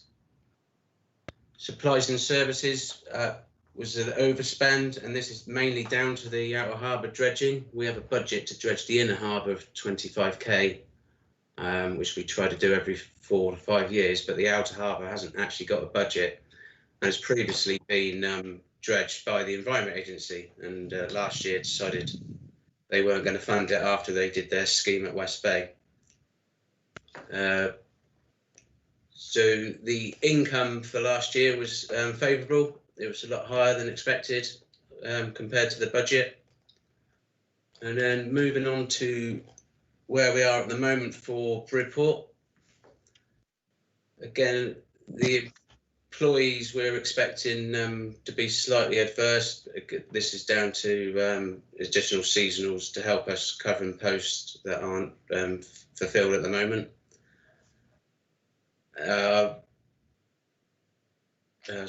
Sorry, the income, again, we're predicting it to be slightly adverse, and that's down to the COVID, where we were closed for 3 months. And then, so moving on to Lyme Regis for last year. The outturn was, again, was predicting an overspend. And this is down to the staff cost and the seasonal cost.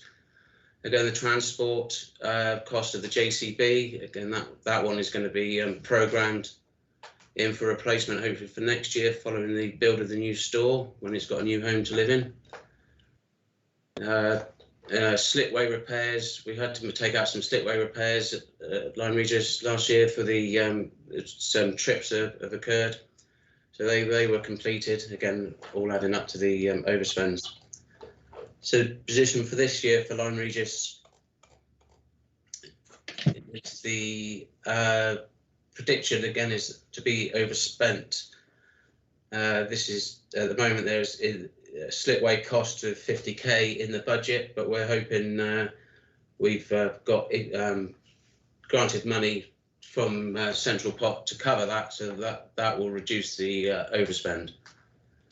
The income, again, is adverse, but that's down to the COVID situation, but some of the income lines are looking better than previously predicted. So we're hoping that, again, will be reduced. That's it, really, for Bridport and Lyme. Thank you, James. I'm sorry to have missed you, but thank you for coming back in. Just a question, do we think that the Environment Agency are unlikely to pay for the dredging of the outer harbour at West Bay for the foreseeable future? We're not sure. Our engineers are working on a with the Environment Agency, and where the East Beach currently needs quite a lot of replenishment. Hope the engineers are sort of positive that this might be that they'll be able to work together, and the material will be put back onto the East Beach, and then of course be funded by the Environment Agency again. But I think that's in early talks. So that's really the replenishment for the East Beach could come from the dredging of the outer harbour. Yeah, the majority of the material comes from the East Beach. It's already in the outer harbour, so it's really putting it back. Right. Thank you. Councillor Darrell Turner, you have a question. Yeah, thank you, Chairman. A few years ago, the Lyme Regis Harbour had a very large JCB, which was not depreciated, which did not have a financial replacement plan in place. I'm just actually quite amazed that Bridport is in the same place now. I just like to make the comment that we should have all these types of vehicles under depreciation and with replacement plan. Thank you. Both machines are on a replacement plan. We're hoping that Bridport's will be done this year and Lyme's next year. Good. Does that answer you, Darrell? Yep, thank you. David Gray. Yes, thank you, Chair. A bit more learning for me, if with your indulgence, given the commercial background I come from. I'm sort of assuming that we have one harbour master for two harbours as a cost-saving measure. But both harbours are overspent on employees, and I didn't understand that. If it was a cost-saving exercise, but then to spend more money on employees, both being over budget, is in the commercial world I come from, sacrilege. So I just wanted to understand that. Thank you. Who would like to answer that one? I can. It's not a permanent position at Lyme Regis. It's still it's under review. The overspend is down to, mainly for Bridport, was the mechanic cost, which isn't budgeted. So we have a full-time mechanic at Bridport, which came up from a 20-hour post. So the additional hours aren't actually in the budget, but moving forward they will be. And there's additional seasonal staff to cover the harbour master's post, and there's another vacant post at Lyme Regis as well. So there's additional seasonal staff brought in to cover those posts. I understand where you're coming from, David, but there's probably a little history that you probably need to catch up on. That there used to be a harbour master at Lyme, and he resigned or retired, and he wasn't replaced, and James has been running both harbours, but not all of that. And the mechanic is providing services. We've increased his hours. He's doing boat repairs, which is an income, but it hasn't all been added to the budget yet, because that happened relatively recently. I hope that, I don't know if anyone else wants to come in on that, either Karen or Ken, on that one. Yes, Chair. Councillor Gray, it'd be useful to have a conversation with you just to explain the budgets more clearly. But that was the case for the harbour master. They left the role just as the councils came together at local government reorganisation. James has been covering that role since. There are some historical sort of hangovers from the predecessor councils in terms of the budgets, which we need to get to the bottom of for next year, in that staff budgets weren't really adequate for what was needed and how the harbours have developed over the years. So we need to resolve that. And then there's also some a question about additional income to come to the harbours through concessions and car parks, which are within the harbour estate, which has been highlighted through the harbour revision order process. And that should bring additional income into the harbours, which will help cover the overspends that are being indicated within the outturn and the budget monitoring report. Yes, thank you, Chair. Thank you for that, Ken. I got James's explanation. It's perfectly understandable. It seems to me that we just need to be better at budgeting. Thank you. Yeah, I think moving on to the next year's budgeting, we're much more cognizant of what needs to be in there and how it needs to be displayed. But thank you for that. Any more questions on Lyme and West Bay on the budgets and the outturns? If not, my apologies to William, but please can we return to item 10, the Port Marine Safety Code? Okay, that's no problem. So I'll try and pick up again where I left off. I mentioned that the first year of my appointment as designated person included the full audits which were carried out last October. Those reports have already been mentioned in this meeting. Initially, the plan was to present these reports to you in March. And of course, you'll remember that that March meeting was scheduled almost for the first day of lockdown, so that didn't occur. Therefore, since the reports are written, some progress has been made and some of the recommendations have been closed out.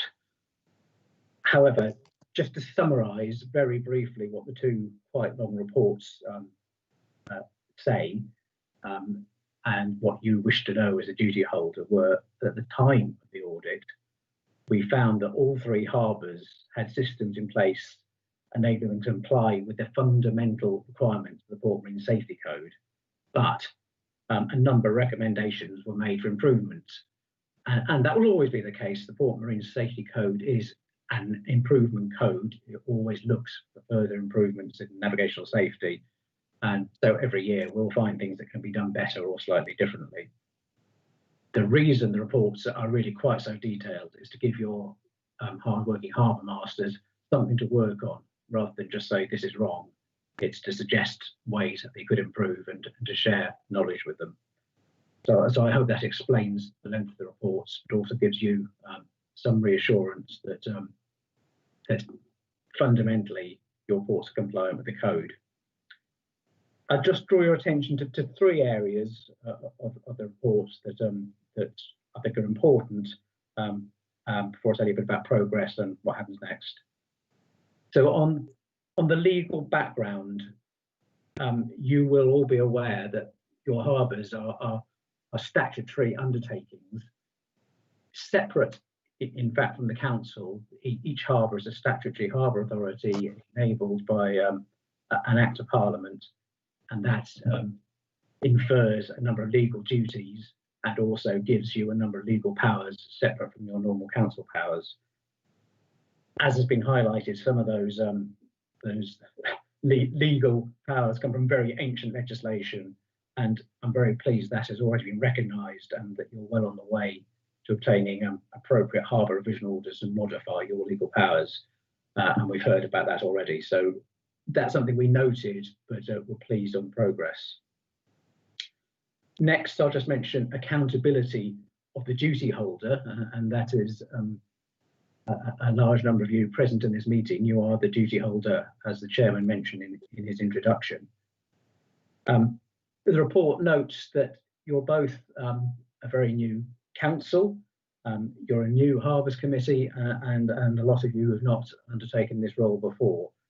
And I just wanted to make the point that your role as statutory duty holders in respect of safety navigation is separate, although of course it cannot be completely disconnected with your responsibilities as councillors. So as well as having duties to on the commercial side and consultation and so forth, you do have a duty to ensure that navigation within the harbour is safe, and to ensure that happens, you appoint harbour masters to do that for you. My interest is very much in assuring you on the navigational safety side of things, not the commercial side of things. And in that respect, I would very much endorse the training that some of you have already done. And if you haven't, specialist training is available for duty holders about your responsibilities. And the final item or section of what I draw your attention to is navigation risk assessment.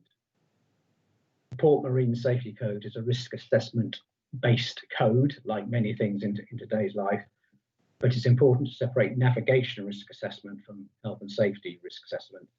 And we did notice that there was room for review of the navigation risk assessments for the ports, especially Bridport and Lyme Regis. They weren't non-existent, it's just that there was room for improvement. And as a designated person, that is something I will support the harbour masters with going forward. There's always, risk assessment should always be reviewed. So that summarises three of the findings we made. You've got the detail in the report. I would just mention, progress has been made in the last year. The harbour revision orders, a number of updates have already been made, documented safety management system, and those have been shared with me, and I had a look. And I would also highlight the fact that the incident reporting and recording system has now been developed and has been put into use. But that said, COVID, of course, has come along. We're all very well aware, and I think it has to be stated that that has put a great deal of extra work on the harbour masters and the harbour staff in general, and it is therefore no surprise that that some of the business as usual activity, updating documents and so on, has been impacted, although I am impressed at how much has been kept going. Finally, that of course impacted my relationship with you as a Harbour Committee. I would have liked to have met you all sooner. I'd still like to meet you all in person. And the plan going forward for the next 2 years in my role is to exchange reports with you, hopefully attend some of your meetings, and to be available. If you have questions, I'm here. You employ me as designated person. I'm here for you to contact. So I hope that summarises what I've done so far, and I'm sure somebody will have some questions for me. Thank you very much. And it's a great relief to know how well our harbour masters are managing the main safety code, and we must give them praise for managing throughout this difficult period to maintain that safety. I think there's some very good points in there, and one of the points I would like you to comment on, I feel that probably as a committee, acknowledging some of us with our lack of marine knowledge would benefit from an annual retraining rather than just when we join the committee. I'm sure that would probably help us comply even better. And I think the Vice Chairman took part in a virtual meeting on marine safety, which he felt was very useful. And I think we will like to distribute that because it's online and can be viewed. And I think it would be helpful for all members of the committee. Rob, would you like to just comment on that? Yes, Chair, thank you very much. Yes, the safety code training program that I attended the other week, I should say, was excellent. Very well put together with a lot of useful information, which I have forwarded on to yourself and to the brief holder, Councillor Bryan. And I think we should all be looking at it and going through that training program at some point going forward. It's vital information that we all need to understand fully, just how easily and how serious accidents can be around the safety of navigation within ports and harbours. So yeah, something we do need to look at. Thank you for it. Thank you. Yes, I think we'll forward that to all committee members and independent members. Anyone else like to comment on this? I see that Sarah, Councillor Williams, you agree that we should do annual training, and thank you for that. David Gray, have you still got your hand up, or is that an earlier point? It's an earlier point, Chair, sorry. Thank you. Darryl. Yes, thank you, Chairman. Could I take you to the bottom of page 92, where it talks about the duty holder should produce a strategic overarching chronological plan which sits above the MSMS, against which the measures the report and their performance. Could somebody please explain what that means? I'm aware that there are quite a number of improvements that are required in all the harbours. Also like to see a timetable and a plan for actually achieving all those improvements. I think that's one thing we need to put together, but I don't quite understand what that means. Would you like me to answer that, Chairman? Yes, please. Yes, so very good question, probably a valid criticism of the way we write our reports. The MSMS is the Marine Safety Management System, which is the suite of documents that each harbour master has to ensure that navigational safety is ensured within the ports. The Port Marine Safety Code strongly recommends, almost requires, that the Harbour Authority has a plan for improving the safe navigation within the harbour. You have very good, we've seen in this meeting already, strategic plans for the future of the harbour, but the requirement of the code, those strategic plans, should also have a section focusing on improvement in navigation safety. So that may be dredging has been mentioned, it may be navigation aids, things that you need to do as part of your strategy that contribute to navigation safety rather than commercial development. And what we didn't see during the audit was that section of the plan referring to navigation safety. It's a plan that should be owned by you, the duty holders setting the policy, but it should be implemented by the operational staff on the harbour. Thank you, that's very valuable. And thank you for the question, Darryl. And that is obviously something that we need as the duty holder, as the committee, to get that plan in place. And also the navigational hazard recording for the harbours. I noticed also that a comment was made that the consultative committees probably shouldn't require the harbour master to take the minutes, and that will come up in the terms of reference in the next item. We are addressing that particular issue. Any further comments on the Marine Chair, I think Councillor Williams still has her hand up. Oh, sorry. Yes, Sarah. Yeah, just to say that I also did that training course alongside Rob Hughes. It was very, very good. They do that one quite regularly, but they also do more specific regular training courses. And I think if we could make sure we know when those courses are on, so that if we can attend, we are able to attend those specific courses. Thank you. That's very valid, and we will look at that and make sure that it's distributed to all the committee whenever the courses are happening. Thank you. If I may make another comment. Yes, of course. I guess you're referring to the British Ports Association seminars that have been very well attended and very well received recently. I would strongly recommend them. I can also deliver you some sort of training. We're used to doing that. It may even be in our proposal, our budget for you. So maybe when times are more back to normal and you have a committee meeting in person, perhaps we could add an hour to one of those and I could deliver a short training session for you. Something we're very happy to do. I think that sounds a very, very good suggestion, and we will look at including that when we return to a little more normality. Thank you. Yes, indeed. If there are no further questions. Chairman? Yes, sorry. I'm assuming my hand up isn't working. I'd like to thank William for an interesting report. I've got one question and also one observation. We have noted that all three harbours have done broadly well and so forth in the context of this report. We've not actually commented on the fact that Weymouth in particular has been identified, quote, as a standard bearer of good practice. And I think sometimes we're a little bit too keen to find things wrong with what we do, and we don't sometimes celebrate the successes. And I think that is a matter for congratulations to all the staff at Weymouth Harbour.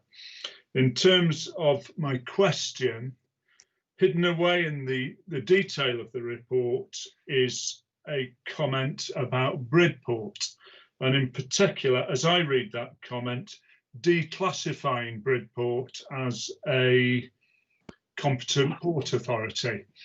I'm not placed to judge whether that is a good or a bad thing, but it does strike me as a significant thing and something that this committee should address rather than just preside over a change.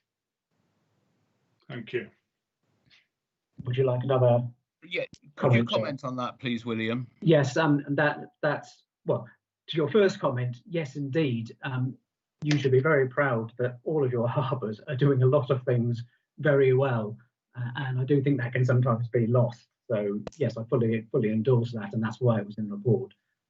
Secondly, Bridport, without giving you a full training session on port legal status, Bridport is a competent harbour authority, which means it's separate from a statutory harbour authority, but that means it is able to and is still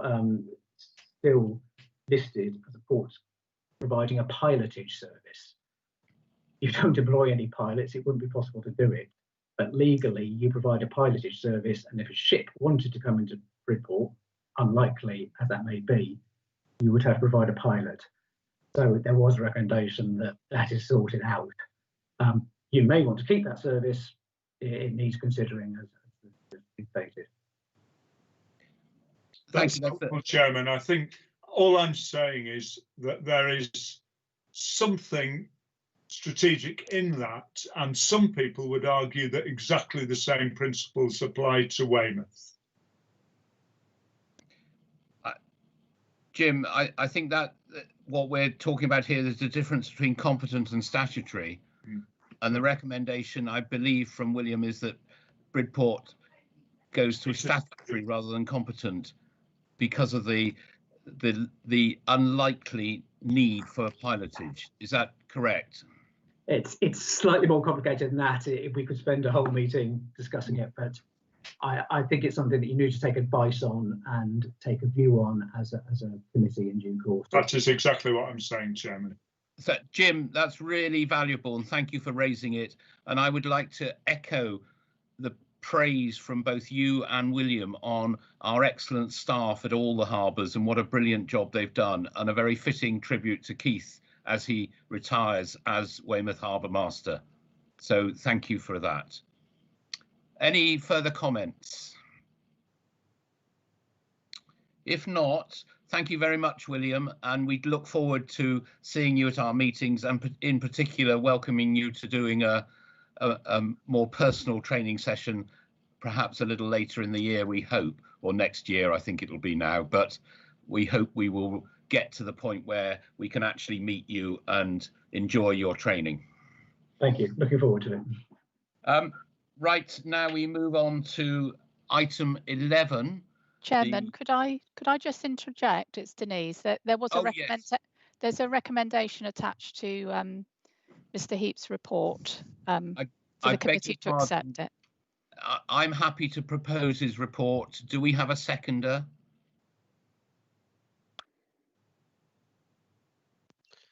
Yes, Chair, I'm happy to second it. Thank you. Is everyone in favour of the recommendation? Yeah. No, yes. No one against or abstaining. Someone's got their hand. Jim, have you still got your hand from your previous question? Sorry. Thank you. I can take it that we all approve the recommendation. Thank you for that, Denise. Okay, we now move on to item 11, which is the terms of reference, and Ken Buchan is going to introduce this. Okay, so as the new Dorset Council Harbours Committee develops and delivers its programme of work, continued harbour user consultation through the consultative groups and other public meetings will be key to ensure that our harbours deliver the socio-economic and environmental benefits that they have the potential to, with the support of harbour users and the local community. Historically, each of our harbours has had a consultative group, but there has been an inconsistent approach to how they've operated. While the Harbours Committee considers other aspects of the service, such as modernisation of the legislation and the long-term strategy for the harbours, it would also be timely to update the terms under which the consultative groups operate. It's proposed that the role of the consultative groups would be to be the primary consultative body in all matters that substantially affects the management, maintenance, improvement, conservation, protection and regulation of the harbours. To highlight any safety issues with harbour users and promote safety policy and improvements onshore and at sea. To make recommendations to the Harbours Committee and Harbour Masters on the operations of the harbours, to coordinate consultation and community involvement in the development of the harbours, to provide an opportunity for the sharing of information between the harbour management and harbour users, local community and also visitors, and also to provide a channel of communication on urgent issues to the Harbours Committee and Harbour Masters. Updates to earlier versions of the terms of reference have been made following comments from the committee members at the informal Harbours Committee session that we had in July. and it's proposed that the Harbours Committee recommends to full council that they agree or otherwise support the proposed terms of reference for the Dorset Council Harbours Consultative Group. Thank you, Ken. I'm sure we'll have plenty of comments on this. Councillor O'Leary has already asked us to make a comment. Louis. Thank you. This is something I've been taking a keen interest in since I got on the harbour. First question is, I'd like to ask Ken,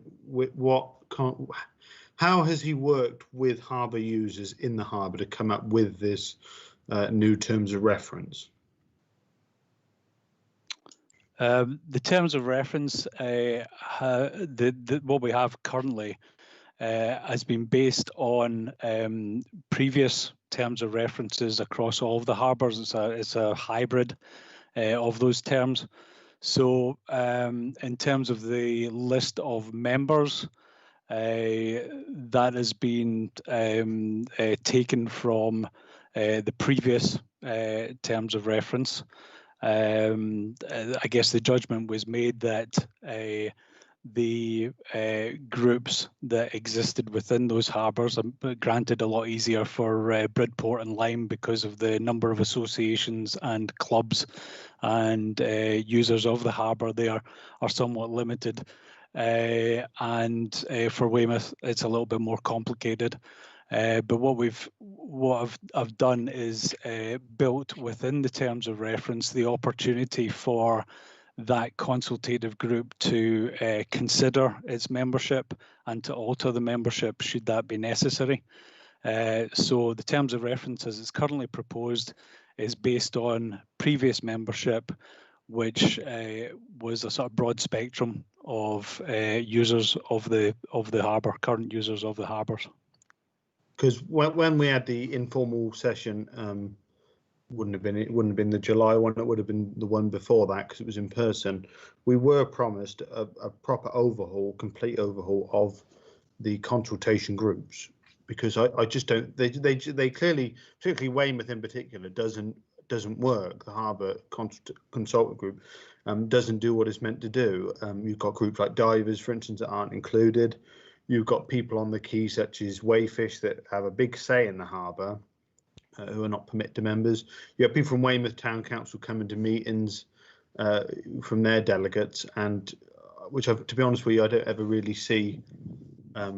That's what that's done is created a lot of confusion along the lines. What we need is a proper overhaul of the consultative groups, and I don't think this does that.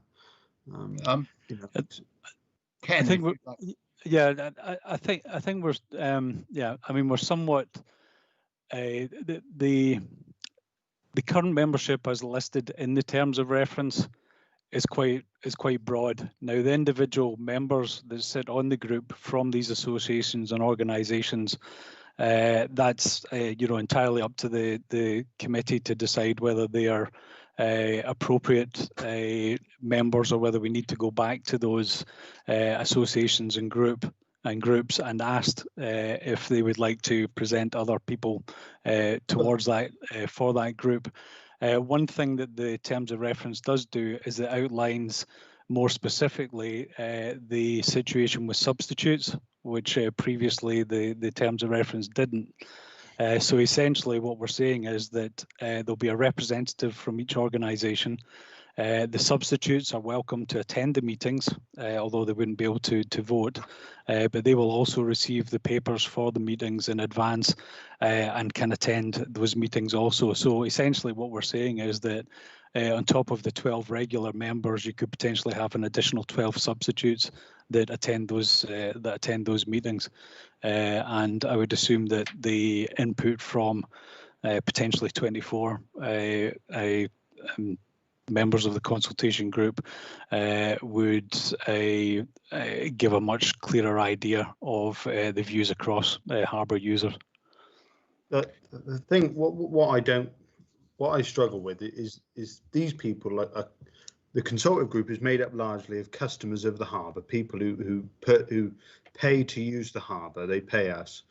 Therefore, they're paying us, and some of them are without representation on that committee. So you have not taxation, but you have payment without representation. You know, like I say, the diving community is not represented on Weymouth Consultative Group. The chairman of the consultative group is from Dean and Reddyhoff, I believe. Is that correct? Which Yeah, I still can't really work that one out. You know, Louis, on that one, that's historic because he would have been appointed by the group.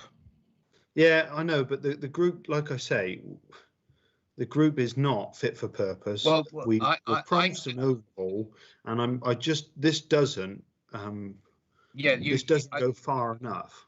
I think you've made that point, but what I would like to propose, and I think if the committee agree that perhaps, and it's going to be difficult in these times, we may have to set up a virtual meeting. I think an open meeting to determine people's views on the consultative group, so that everyone is welcome, and we could maybe use Dorset Coast Forum to set up this meeting like they've done very well with the harbour strategy ones. And if we can set that up in the next month or so, and then garner the views from everybody, and maybe at that point the committee can decide that maybe it should be more than 12 people. I mean, we've got 12 at Lyme for a much smaller harbour. It may be that the feeling amongst the committee is Weymouth does need to be larger with a larger number. But if the committee backs this, I think we can set up an open meeting to welcome all points of view, and we can sort of boil those down. Isn't it better to defer this until that is done?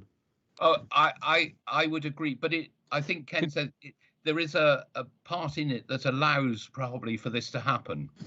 Yeah, it would be useful to have some clarification on. I mean, there is a list of 12 members there that does cover a broad spectrum of harbour users, and it would be useful to get some clarification on what additional membership the committee members would like to see. You know, because we are covering a broad spectrum of users already. I mean, if it's just representation from the dive shops, from a dive boat.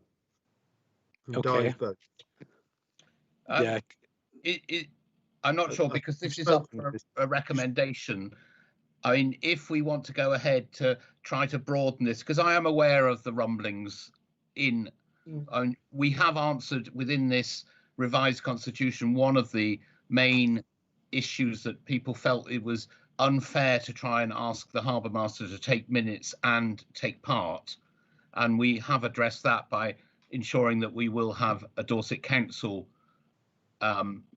democratic services person to take the minutes, so there will be independent minutes. But what is the rest of the committee's views? I see Darryl has just asked if we can just move to recommendation, but I think Weymouth is such an important part of this. I think the other two terms of reference people are broadly happy with, but whether we defer the Weymouth one until we perhaps get some more views from harbour users, I'm not sure how we could work this, Ken. I'm not absolutely sure. As I say, the membership is quite broad at the moment. There was discussion previously with the existing group about the addition of dive charters. The existing group determined that that it wouldn't be necessary to have additional membership from the dive charter industry, because that was already covered by another charter boat representative. I mean, to a certain extent, it depends. The consultative committee had a discussion about that and agreed that would be the case. What they agreed was that the dive shop owner in the south would become the substitute for traders on the committee. So, you know, it's not that it hasn't been discussed previously, and to a certain extent, the onus is on the members of the consultative committee to ensure that they have the they've had discussions with those that they represent prior to those meetings, so that they can bring issues to the group. As I mentioned earlier, you could have 24 people at that group, and you know, these meetings need to be able to be managed as well. So I'm just not that clear about what additional membership over and above the 12 that's been suggested we would be looking at. Louis, you sorry. want to respond? Yeah, you know, the thing about representation is, you know, take from myself, you know, myself as a councillor, I don't get to sort of, you know, I don't get to pick who I represent, you know, who I represent. You know, people are meant to pick their representatives, and the problem is that the consultative group can pick who is represented on the group, but it should be the other way around. It should be harbour users picking who is their representative. You know, I know we have skippers associations and we have charter associations and we have things like that, but and the dive shop is a substitute, but a substitute is different than a normal member still. So, like I said, I just don't understand why anybody who doesn't have a valid you know, a valid claim to the harbour in terms of actually paying into the harbour by a berth is represented, because, you know, well, Louis, we have a bit of a conflict here, because with a much bigger harbour there are many more bodies, and it's trying to make it manageable. I know William Heaps would like to comment, because he has experience, I think, probably of a multitude of harbours. William. Yes, thank you, Chair. Firstly, could I just offer a word of caution that there's a difference between consulting with harbour users to ensure navigational safety, and then you most certainly should not be limiting who you consult with, and consultation on, if you like, more commercial grounds, which I think this consultative committee probably has at the top of their priorities. What I would say is, just as you suggested, Chair, that there are many different models for doing this around the country with different ports, much bigger commercial ports, other municipal ports, and I would be happy to point you in that direction in due course. I don't think now is the moment, but there's a lot of good practice out there. I think that would be very useful. I mean, Ken, could you confirm that if we approve the recommendation, it still can be open to modification? Because I think what Louis is saying, that the makeup of it has been decided by the existing committee or consultative committee, and maybe the makeup should be decided by the Harbours Committee. Chairman, can I say something, please? I've had my hand up for a while. Sorry, Jim, I haven't seen it. It's not coming up in front of me. It seems something wrong. First of all, I very much like your proposal to have the open meeting.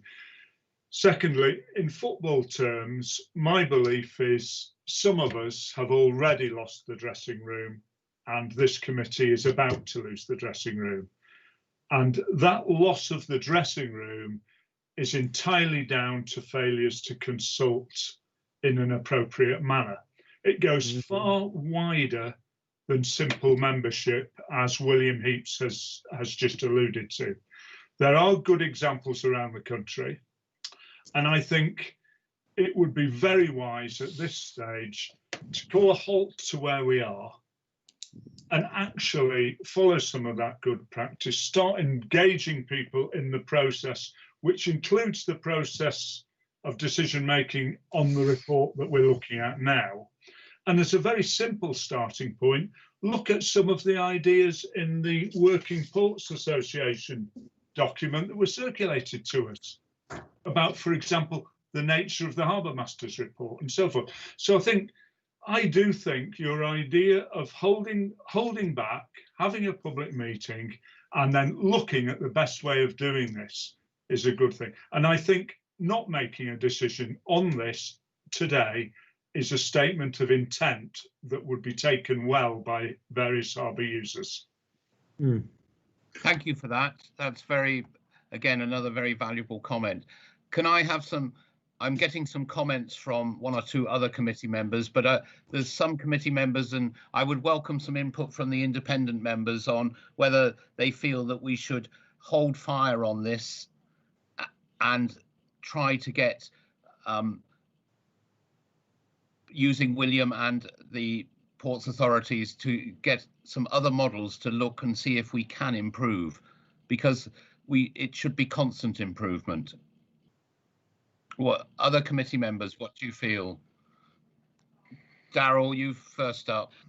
Yeah, no, I just think we should move forward. We can always amend any constitution or any part of the constitution or the structure at any point in time in the future. Let's have a baseline now. Let's actually achieve something now. And then we can actually, while each individual Harbours group will work in a different fashion, different method. Weymouth may have issues, let Weymouth resolve them, but let's get this baseline in place first. Thank you. I know Ken wants to come in on this. Yeah, I just wanted to say, Chair, if this purely relates to the membership of the Weymouth Consultative Group, can the committee agree to the other aspects of the terms of reference and potentially agree the way forward for Lyme and Bridport so that we can establish those consultative groups formally, and then we can look at the membership for Weymouth, over, as you've suggested, over the next month or so. I think that was really going to be part of my suggestion, that we approve in principle for Weymouth, but hold an open meeting to determine what harbour users would like to change or what more representation, and then as a committee decide what is workable when we've heard those consultations. I can't see all the hands. I know, Ray, you've made a question to Louis about who he thinks are missing from the consultative group. Is there any particular bodies? Well, it's not just in my, speaking on a Weymouth aspect, it isn't just the membership of the committee that's the issue. It is the group, sorry, that's the issue. It failed to consult on properly with harbour users on the Weymouth Quay regeneration project. It didn't seem to do. It seemed to go silent when the pedestrianisation issue came up. It just doesn't seem to be really being a very active voice. We get a report at a meeting, but I just don't. It's a bit of a lame duck group. Okay. Any other views? And I know the members of there's plenty of members of the group who concur with that in the consultative group. So, and it's not just about the membership. Ken, how do you suggest a way forward that could include my suggestion of a meeting? Can we agree in principle and then still amend the membership of the Weymouth group? I think what's being suggested is that we need to look at how the group operates. Mm-hmm. And that's something that we could take away and look at how the group should operate in the future. I mean, as I say, perhaps we need to reiterate what the responsibility is of the members of that group, and who they're representative of, and so on. And just look at how the groups operate. I mean, in terms of the membership, as I said earlier, we've got a fairly broad spectrum of users within that membership, and I don't know that that's the main issue. It's probably mostly around about how the group operates, and that's probably what we need to look at. Okay, David Gray, I think you've got a hand up on this one. Yes, thank you, Chair. I realise I won't be able to vote on this, but it's an observation, really. I think what I heard was the opportunity to have an open meeting using the framework of the role of the consultative group, the sort of 6 points that are on the paper, is worth having an open meeting, as it's a signal that things are going to be different from a consultative point of view. And the benefit of that for me, outweighs the benefit of, skis aren't out or whatnot. So we, have a, we can get as many people there as possible. I'm never sure what time that is. That's not 6 o'clock in the morning when they're going out. But no, a reasonable sort of evenings it would be better. I'm not sure what is the best way forward on this. I've got a feeling that from what Ken says, that the recommendation, if we pass it, can then be modified, and announcing that we will hold an open meeting, I think will cover David's very good point about suggesting that we are looking to change things, but we do need a recommendation because we need to get the other two groups set up and we need to establish the principles of this. Ken, can you comment on that? If I might comment, it's Karen Punchard here. I think you either need to move the recommendation or you need a proposed amended recommendation. Again, I'll defer to Denise on this, but you possibly need to vote on both, because obviously you've heard a variety of views today, and the ability to hold an open meeting in any event is obviously still open to you, even if the improvements that are put forward to you today are not all accepted or are only accepted in part. Thank you, Karen. I mean, we have a recommendation from Darryl to accept to propose the recommendations as they are. Do we have any alternatives or a seconder, or how would you like to proceed?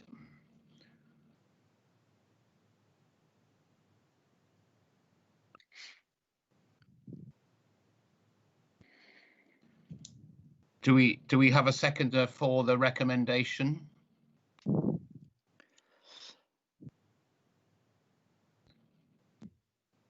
Hello, I'm not getting any comments from anybody. Yes, Rob Hughes has seconded. But Karen, is your hand still up? No. And David, is your hand still up? No, Chair, I've just lowered it. Thank you. Thank you. So we have a seconder. So I think the process now is to put this to the vote for accepting the recommendation. Are there any, I think the easiest way is probably to ask if anyone wants to abstain or not vote for it. I will abstain, Chairman. I feel quite strongly that the groups we're talking about need an input to the process we're now voting on, which is the terms of reference. And I can't escape that strong feeling. I'm sorry. No, we'll note that. Anyone else? How does anyone else want to vote? Against. Chairman, is a roll call appropriate for this report? I think so, please, Denise. Yes. Shall I go ahead? Would yes, you like please. me to do that? Yes. Okay, Councillor Rob Hughes. For the report. Is that for? Sorry, I didn't hear you. Yes. For the recommendation. Councillor Louis O'Leary. Against. Councillor Mark Roberts. I'm for it, but I make the point that we will look at holding a meeting to change the constitution of it. Not the constitution, the constituency. Councillor Darryl Turner. For. Councillor Sarah Williams. For. Mr. Clark. Abstain. Mr. Hardy. For. Mr. Pittman. Abstain for the same reasons as Jim. That's 5 in support of the recommendation, 1 against and 2 abstentions. So the recommendation is carried. The recommendation is carried, but we note all those comments, and I will be looking at how we can encourage participation to look at possibly changing or amending the numbers and representation on that committee. I hope that will keep everybody a little happier. Thank you. We now move on to item 12, the Harbour Revision Order, which Ken Buchan is going to present. Okay, so this paper is looking to secure approval for the submission of a harbour revision order to consolidate and modernise the local legislation for both Lyme Regis and Bridport harbours. Review of the local legislation for both harbours highlighted some shortcomings in relation to outdated legislation for Lyme Regis and issues around the powers of general and harbours directions for Bridport. The latter was felt at the time not to be so important to update. Authority to update the legislation for Lyme Regis through a harbour revision order was approved by this committee and thereafter Cabinet and full council in November of last year. Following a briefing with the Maritime Solicitor, who we've engaged to draft the HROs for both Weymouth and Lyme Regis, council members and officers in attendance thought it prudent to consider submitting a joint HRO for Lyme and Bridport so that all legislation for Dorset Council's harbours would be up to date and consistent between the harbours. Submission of a joint application would also reduce costs compared to submitting an application at a later date for Bridport and avoid considerable expected fee increases for the MMO. A budget of 30,000 was agreed previously to process the Lyme Regis harbour revision order. With the addition of Bridport, 36,000 would be required instead. Because there has been the potential for the fee increase since April of this year. Work did commence on drafting the joint order earlier in the year. With the postponement of our last Harbours Committee meeting due to the COVID lockdown, it was necessary to submit the joint HRO application to the MMO, but along with a holding letter. So this allowed us to submit a draft application which could be held whilst awaiting formal approval by the Harbours Committee and full council, avoiding the fee increase. So it's proposed that the Harbours Committee recommends to full council as the statutory harbours authority that they agree and otherwise support an application being made to the MMO for a joint harbour revision order in respect of Bridport and Lyme Regis harbours. Delegated authority is given to the Executive Director of Place in consultation with the portfolio holder for Highways, Travel and Environment to determine the wording of the harbour revision order based on the legal advice and undertake all the procedures that are necessary to submit the HRO to the MMO. And also that a budget of 36,000 be allocated for this work to include the legal advice, the application fee and public notices. And this budget would be split over a 2-year period. Thank you, Ken. So in effect, the recommendation is for an additional 6,000 because the 30,000 was approved, and we'd be saving a great deal of money by getting it in now on this holding before the MMO increase their charges. I think that's correct, isn't it? That's correct. I know some might argue that if the harbour order dating from 1584 in Lyme has worked this well all this time, why do we need to change it? And I've heard that view, but I think that this is a very valuable and necessary moving forward to ensure that the harbours compliant and fit for purpose for the modern day. So I fully support this. Are there any comments from any members? Darryl, I see you're content with this. Yeah, no, so Sarah's got her hand up before me, Chair. Sorry, Sarah. Yeah, I'm content with this. I just one thing. I would like to see the wording of a harbour revision order before it is finally sent off. But other than that, I'm happy to propose this recommendation. Ken, is the harbour revision order document available? Yes, that was circulated, I think, a couple of months ago, but I will recirculate it. Thank you. Is that okay, Sarah? Yeah, I've seen that. I was just referring to recommendation 2. Oh, okay. Yeah. That the Harbour Committee are able to see the final wording before it's sent off on the legal advice. Yeah, that's no problem. Yes. So you'll highlight if the legal advice make any changes to the revision orders as is. Yes. Thank you. I think that that's perfectly okay. Darryl, you would like to comment? Yeah, Chairman. The only issue, obviously, coming back with a alteration to the recommendation will be how we formally accept it. If there's an agreement, we can do it electronically and it won't waste any more time. Otherwise, it's going to have to wait until our next meeting. That's the problem. I also think that if it's legal advice, the changes, it's probably something that we can't really comment on, but we need to see it.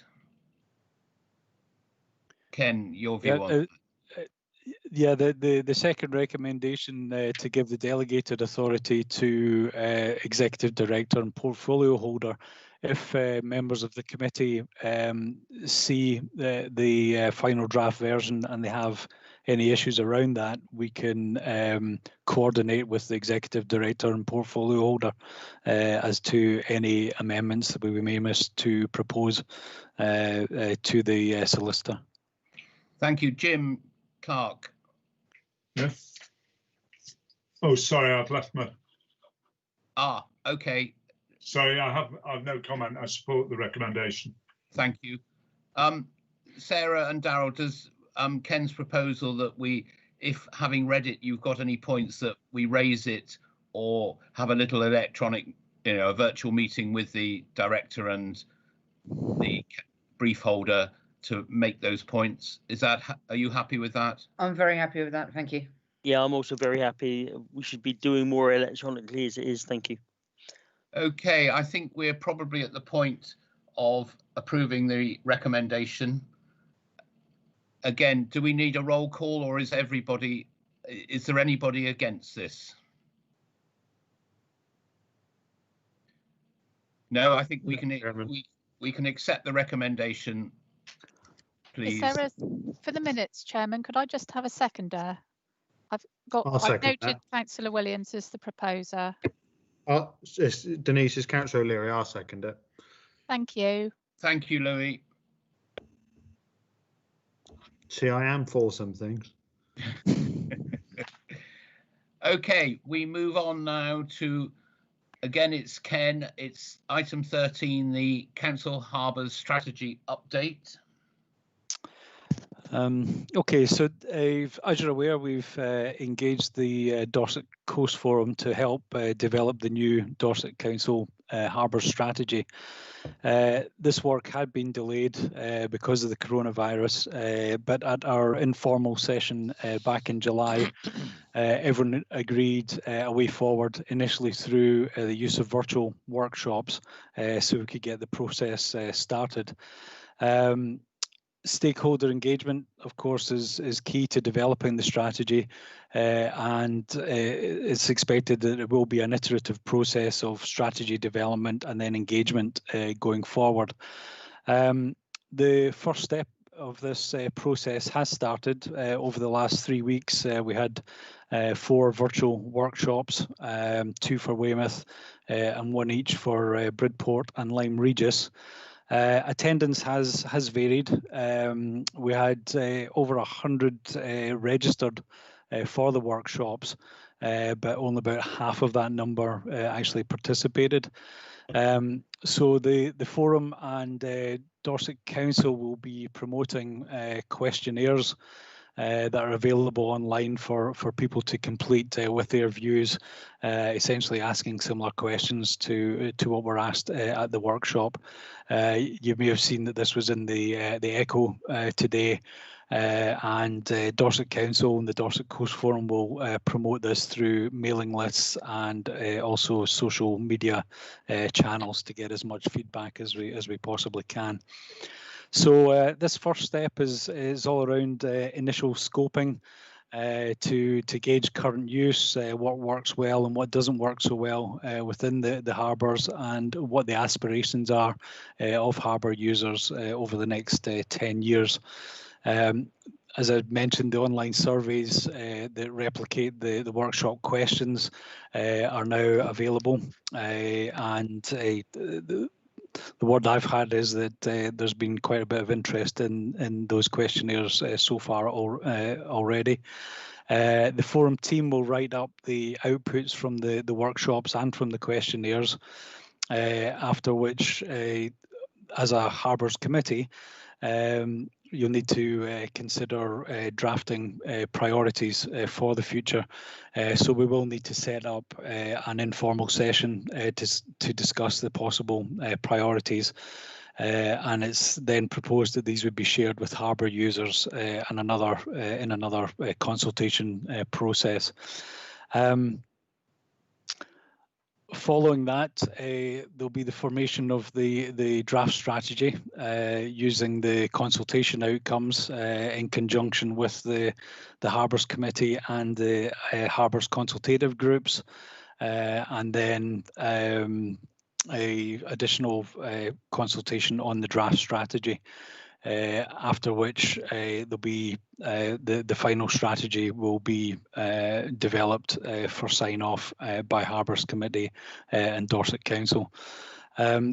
Inevitably along the way there will be data collation which will require further phone calls, communications with harbour users to gather specific information which has come forward. And depending on what happens with regard to the pandemic situation, we will need to determine the best format for engagement and consultation going forward. Of course, this will depend very much on government and Dorset Council guidelines in terms of officer engagement and so on. So the time frame for this work has been extended slightly to take into account the different consultation methodologies and the informal sessions of the committee to work through the options, and we're anticipating a final strategy in place for spring, early summer of next year. Thank you.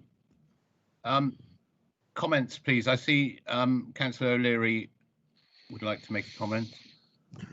Yes, thank you, Chairman. I know a lot of people have been going to these forums. This is where I think most of the people that were missed out have now gone on to it. This is where the comment I brought up earlier about having it at reasonable times, where that comes into play. But also, there's a number of people I know that would have issues around IT and not very tech savvy. And I just wondered if there's anything we could do to get them participating in this consultation. People, people that aren't online. Ken, can you? Yeah, I guess the difficulty we have at the